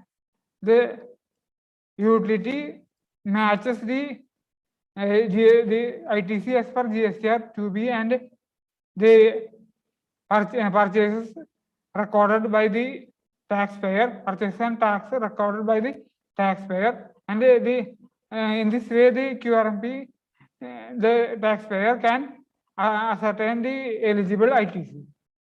Then auto population of form GSTR 3B for taxpayers under QRMP scheme, and auto population of GSTR 3B, GST liability in 3B for taxpayers under QRMP scheme. Then HSN code made compulsory in form GSTR 1, and registered taxpayer can check the status of returns for last 5 return periods, whether it is filed, submitted, or not filed. Then there is an option to authenticate Aadhaar card or eKYC documents of partners, promoter, or primary authorized signatory. And auto population of e-invoice details to GSTR 1. Then nil GSTR 1 quarterly. Nil GSTR 1 can be filed through SMS. For this is available for taxpayers under QRMP scheme. Then adjournment of personal hearing and extension of time limit to file reply for SCN. You select the SCN in the GST portal, and you apply for adjournment. Maximum 3 adjournment shall be allowed for the taxpayer. Then core business portal, business in GST portal can be selected. Whether he is a service provider, wholesaler, retailer, manufacturer, it can be selected. Then GSTN enabled the option to download GSTR 2B in summary as well as GSTR 2B in detail. Then issuance of notice in form GSTR 3A. If the taxpayer does not file 3B, a notice will be issued in form GSTR 3A by the department. It is also introduced for QRMP taxpayers rather than monthly taxpayers. QRMP taxpayers also notice is being issued by the department. Then a discontinuance of form GSTR 9A. 9A, which means the annual return to be filed by composition taxpayers. Then facility to file nil GST ITC 3. If the person is willing to opt to composition scheme, he has to reverse his ITC by filing form GST ITC 3. If he does not have any ITC in the electronic credit ledger, nil balance in the electronic credit ledger, he can file nil GST ITC 3 and apply for the composition scheme. And input service distributor cannot enter the invoice, debit note, credit note of if the supplier having cancelled status in form cancelled registration status, then input service distributor cannot enter the invoice details of that suppliers having cancelled registration status in Form GSTR 6. And certain columns has been added in Form GSTR 6A. Tax period of Form GSTR 1 or 5 and filing status of Form GSTR 1 or 5. Then we comes updates in e-way bill portal. Advisory for taxpayers. If the thing is, the first point is that if the e-way bill cannot be generated for if the supply is the supplier services. E-way bill can be generated only in case of movement of goods. If in case of the suppliers certain services like restaurant services, restaurants, certain supplies like restaurant, then works contract are deemed to be supply of services under GST. This involves supply of goods also. Here, if the goods are supplied, then e-way bill can be generated. So, showing by generating e-way bill and showing the HSN code of the goods supplied as well as SSC service accounting code of the relevant service. And also blocking of e-way bill generation facility to resume after 15th of August 2021, which means that if the taxpayer has not filed GSTR 3B for 2 return periods up to June 2021 or 2 CMP 08 return up to June 2021, the e-way bill generation facility shall be blocked. Then this e-way bill blocking of e-way bill generation facility will be brought into effect from 15th August 2021. And also, if the e-way bills are about to expire, a report will be generated. Earlier, you can only able to view the report. Now, a download Excel option is provided. You can generate this e-way bill, this report in Excel format and download also. Then also in outward supplies report, additional column for mode of generation is provided. Mode of generation means earlier outward supplies it can be generated in Excel format and can be downloaded. Then e-way bill generated system is integrated with FASTag and RFID for real-time tracking of e-way bill can be tracked real-time. Latest passage details will be available. Total passage details of a vehicle at a particular date will be available. E-way bill with the vehicle details will be available in the e-way bill system. Then certain issues to be discussed.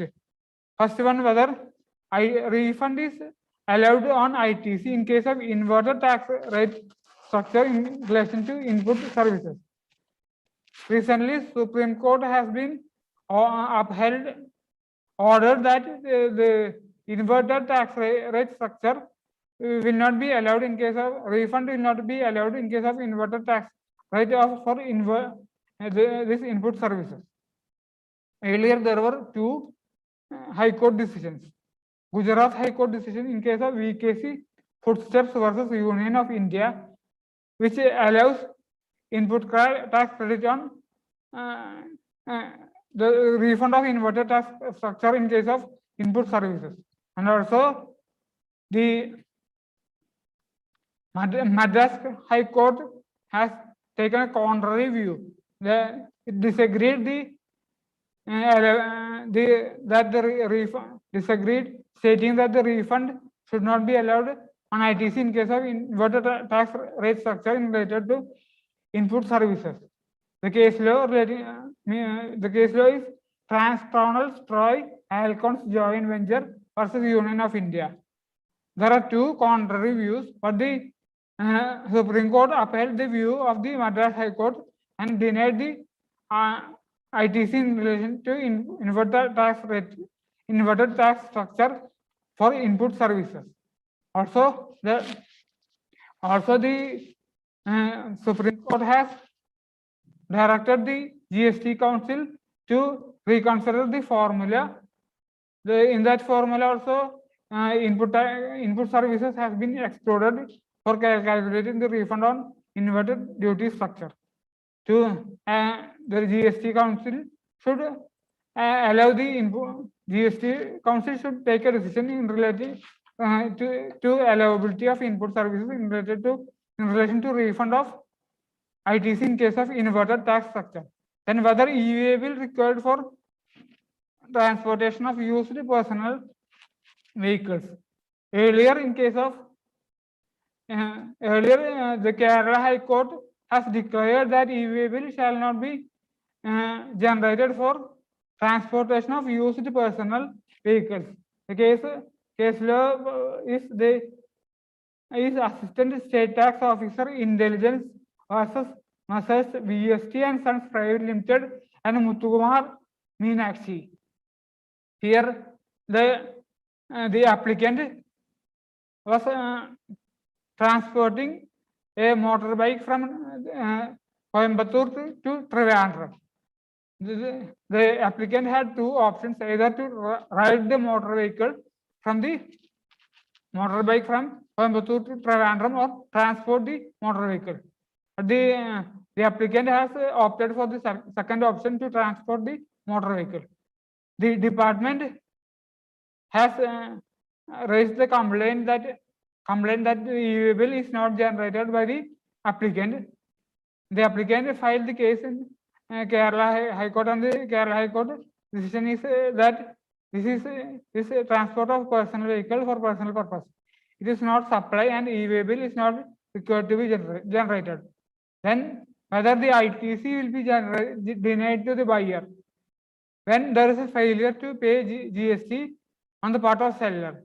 Here the case law is DY Bedal Enterprises versus the State Tax Officer Tirunelveli. Here the supplier has collected the tax from the buyer, and also supplier has filed GSTR 1. On the basis of GSTR 1 filed by the supplier, GSTR 2B of the buyer, the input credit is reflected, and the buyer has taken the input tax credit on the basis of GSTR 2B. But the supplier has failed to defaulted in filing the return and payment of tax. Here, the supplier has held responsible in defaulting the filing of GSTR 3B and payment of tax. It is not the mistake of the buyer. Buyer was allowed to take the input tax credit. Then whether GST is to be paid on license fees paid by companies to government to get advance authorization, EPCG, etc. The CBIC has directed that the companies to pay the GST on license fees. The opinion of the companies was that these are all statutory levies. Or the department held that the license fees paid by the companies was to get the privilege of the advance authorization, EPCG, etc. And for this license fee, GST is to be paid by the companies. Then whether the GST rate on COVID items is passed on to buyers. Lot of complaints has been raised that the buyer cannot get the GST rate cut on in the form of reduced prices.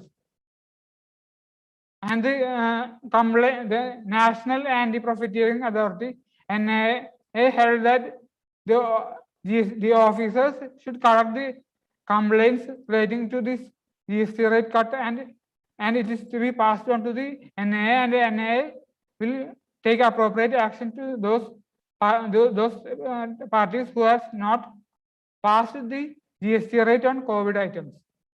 Then whether the ITC shall be blocked even for minor lapses. Earlier, blocking provision was there only section 17 subsection 5 of CGST Act 2017 was a blocking provision for as the blocking provision for GST and for ITC. ITC shall be blocked on the provision is only section. The governing provision is only section 17, subsection 5. Now, a lot of provisions are there. Rule 86B is there. Rule 36 sub Rule 4 is there. This has been introduced that the lot of taxpayers are doing circular trading and generating fake invoices. So, to control this fraud, this lot of provisions has been introduced to block the ITC. But genuine taxpayers are suffering from this blocking provision, that the ITC is blocked for minor lapses, and this affects the business of small taxpayers. They cannot take input tax credit, and the working capital is being blocked. The government has to reconsider the same, and at the cost of doing business. As in the articles, according to the fundamental rights of the law, any person has the right to practice any business or any profession in any part of India. This will be violated when the attachment is done at the cost of business. Here the company is not able to do the business. Here when the bank account is attached, credits will be allowed in the bank account, but the debits will not be allowed from the bank accounts. So this company cannot pay to the suppliers, pay to the staff, salary to the staff, to the day-to-day expenses of the company. So the bank account should not be attached in case it is at the business risk of doing the business, at the cost of doing the business. Then whether IGST to be paid on oxygen concentrators imported for personal use or gift. In today, the present scenario of the increasing number of COVID cases, this oxygen concentrator has become an essentiality. It is become an essential thing. Then oxygen concentrators, which is imported for the ready availability of oxygen concentrator, which is imported GST. The government has decided to reduce the GST, IGST to 12%. This is applicable till this was applicable only till June 2021, unless exempted or extended. This import of oxygen concentrator is considered as gift, and it is allowed to be supplied through post, courier, or through e-commerce portal. Then next issue is that whether trust club need to pay GST on commission only or entire betting amount. The Karnataka High Court already declared that the commission is to be paid only on entire betting amount as against the total GST is to be paid on commission only as against the entire betting amount. This has been stay order has been paid by has been a stay order has been declared by the division bench of the Bangalore High Court that the commission GST on is not restricted to commission only. This GST on commission only, and that order is being stayed. Earlier, the Bangalore Club and Mysore Race Club has given the petition to the Karnataka High Court. That and on the basis of this petition, this order was passed that the GST is to be paid on commission only. Then afterwards, the division bench of Karnataka High Court has stayed the order because that this violates the provisions of Rule 31, A sub Rule 3 of the Central CGST Rules 2017 and the corresponding Rule 31A of the Karnataka SGST Rules 2017, stating that the GST is to be paid on the total amount only, entire betting amount or the amount paid to the totalizer, and not on the commission only. That is the another issue. Then whether ice cream manufacturer will be allowed to opt into composition scheme. Lot of ice cream manufacturers are making ice cream using mainly exempted goods or goods which have very low GST rates. So they have only very less amount of input tax credit and they have to pay a significant amount of output tax liability in cash. So the Delhi High Court has, if the ice cream manufacturers will be allowed into composition scheme, they can need to pay only 1% on this total amount. So they will be in a better position. The Delhi High Court has directed the GST Council to take a decision in this respect, and he has granted a time period of 3 months. And the GST Council has further referred the case back to the Fitment Committee. Till now, no decision has taken to this respect. Till now, ice cream manufacturers are outside the purview of GST. Then, whether the CSR expenses, corporate social responsibility expenses incurred by the company is eligible for ITC. Corporate social responsibility expenses is a compulsory expense to be paid by the company at the rate of 2% on the average net profit. And the corporate social CSR, in case the UP bench of advanced authority ruling, in the case of the Dwarka Sugar Industries, held that the CSR expenses are mandatory expenses, and also for these expenses GST which is paid, that GST is eligible to be claimed as ITC.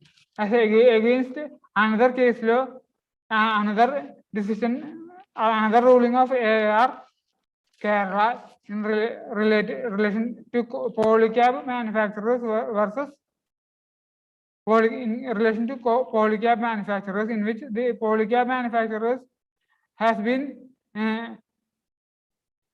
giving some amount of CSR expenses to the Kerala State Electricity Board for installation of electric posts, electric wires, etc. for this electric lines, etc. for on the flood affected areas. Here, the Kerala AR ruled out that the CSR expenses incurred by the company is not eligible for ITC, and this rule and the UP AR held that it is not like that. The CSR expenses being a mandatory expense, the input GST incurred for this CSR expenses will be eligible for input tax credit. Then last one is whether GST is payable for canteen services provided by the employer. Here also the case is that the Gujarat AR decision is that no GST on canteen facilities services provided by the employer. The case law, the AR decision in respect of Messrs. Amneal Pharmaceutical Private Limited. There is no GST on employees' contribution to canteen. So this is the end of this seminar. Thank you, everybody, and I thank the institute for giving me this opportunity. I also thank everyone, including the managing committee, for support given by everybody, and also especially the chairman. Thank you. Thank you, sir. Thank you, Anthony, sir. CA Anthony UKKEN has explained the changes in made, amendments made, rules, refund applications, cancellation procedures, registration, GST Council's 45th meeting decisions, reducing certain life-saving medicines rate on other medicines, other changes in recent amendments in return filing. If returns are not filed, one return is not filed, you cannot file the other return. Just like government is slowly changing the rules to make all the assessees are complied. Otherwise, huge penalty or interest will be levied on them. On behalf of THRISSUR branch committee members and all members attending, we are thankful to you, sir. On token of gratitude, the managing committee is giving a digital certificate to the faculty. Okay. So, yeah, this will be handed out to you in later. The hard copy will be handed out. Thank you, sir.